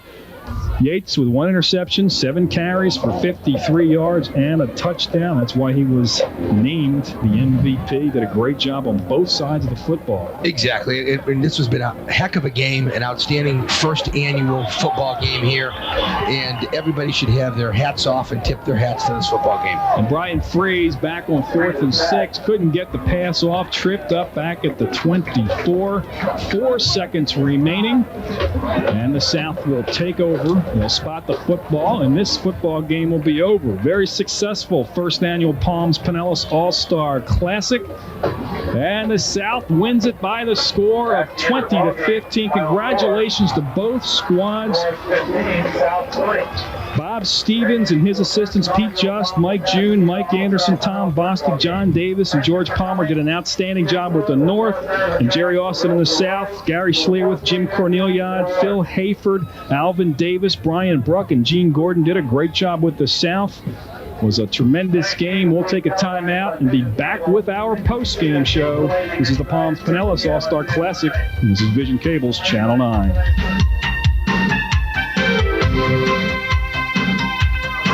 Welcome back to Clearwater High School. There's a look at the final 20-15. The South County All-Stars are victorious. Joining me now, the offensive MVP, Sean King. Sean, congratulations on a great game. You guys got it done. Thank you very much. We had a lot of fun tonight, and I think that was the main objective of the game, was for all the seniors, have one last array before they move on, and I think it was real good. We had a lot of fun. Your last high school game, obviously you're going to go on to college. Would you like to tell us now if there's anyone leading, who it is, or is that still some decisions to be made? I'm not saying right now. It's still all out in the open. I have some visits left. I go to Nebraska and Notre Dame in January, and after I come back from Notre Dame, I'll decide. Okay, congratulations on a great season and a good game. Joe Pierce, defensive MVP now. Joe Pierce coming into the picture. Joe, you got your hardware. Great game defensively. Had the bad finger, dropped a couple balls, but you made up for it defensively. Yes, I did. Adua told me that if I don't do good on offense because of my broke finger, make it up on defense, and that's what I did. Of course, Dixie Hollins all year. You were the best team representing Pinellas County. Your season ended on a loss, but you end on a win here. Yes, we was just glad we could come back, play football one last time together, and that's all we want to do is just represent Dixie Hollins. Congratulations on a fine season and good luck in your future. Adul Yates, the MVP. Adul Yates is getting mobbed over here, but he's on his way in. Big man on campus, Adul Yates, MVP. Didn't get the ball a whole lot at Dixie Hollins on offense, but they gave it to you tonight, and you really delivered. Yes, Coach was just telling me to follow through, make something happen. That's all he was telling me. Tell me a little bit about the interception here. Sealed the game. Did you catch it, first of all? Yes, I did catch it. It slipped through my hand, but it ended up on my butt. I don't know how. But, Coach Cornell, he was telling me, hey, dude, don't worry about that flat. Step up. Just go back and watch that second man, And I've been having good teaching with Coach Wilson and Coach Havey and all the rest of the coaches at Dixie Hollins, and I just pulled it through. I asked Joe, and I'll ask you the same question. Of course, a very successful career at Dixie Hollins. It ended on a loss. Didn't go quite as far as you wanted, but you end on a win here today. That has to give you a good feeling. Yes, I feel very happy to play with all these guys. And, I really enjoyed this, and I hope they continue this. Congratulations on a fine season and a great career. Thank you. And we will be back after this. Brian and Coach Wiz will wrap things up. There's the final 20-15. Brian Unks, Mark Wizawati back with you at Clearwater High School. The South All-Stars win it by the score of 20-15. The highlight, Sean King back to pass, and Dietrich Jones from Countryside will step up and pick it off. Right, that was a big play by Dietrich Jones in the North, and that led to their only touchdown in the second half, and he did a good job of reading Sean King's eyes. He stayed back at the free safety and picked it off and made a nice play of it. After that, Justin Brown will take it 2 yards on 3rd and goal for the touchdown. Right, he powered it over. He ran through a couple of defensive players that had shots at him, and he got in the end zone. It was 14-12, and then Tony Umholtz from 36 37 yards away, made it 15-14 favor of the North. Right, and again, a big kick by Umholtz at 37 yards, and he finished it on the seat of his pants and did a heck of a job. And then an 80-yard drive capped off by Abdul Yates' 10-yard run around the left end. Right, again, Abdul got bottled up inside. He saw some ground to the outside, and he was able to stay in bounds and do a little backflip in the end zone. Great run by Abdul, great second effort. The stats pretty close at the end. Maybe that one extra turnover was what did it for the South. Right, and they evened out a little bit the turnovers in the end, and I think it was a well-played game, a great first game, and hats off to Pinellas County. A great first game, 20-15, the final score. The South wins it by 5. We'll bring Ryan Burr back in here. He did a great job on the sideline. Ryan, your final comments on this one? Oh, I think that the whole All-Star worked out to be great, and I'm glad that it happened because I think a lot of guys got noticed. You can see how much talent is in Pinellas County, and hopefully some of these kids can get some scholarships out of this. I want to remind you, we'll have the Checkers Vision Cable basketball tournament from Clearwater High School on Friday evening. We're going to wrap things up right now from Clearwater High School for Coach Mark Wizawati, Ryan Burr, everybody else here at Vision Cable. I'm Brian Ungst. Thank you very much for joining us, and until next time, take care, everyone.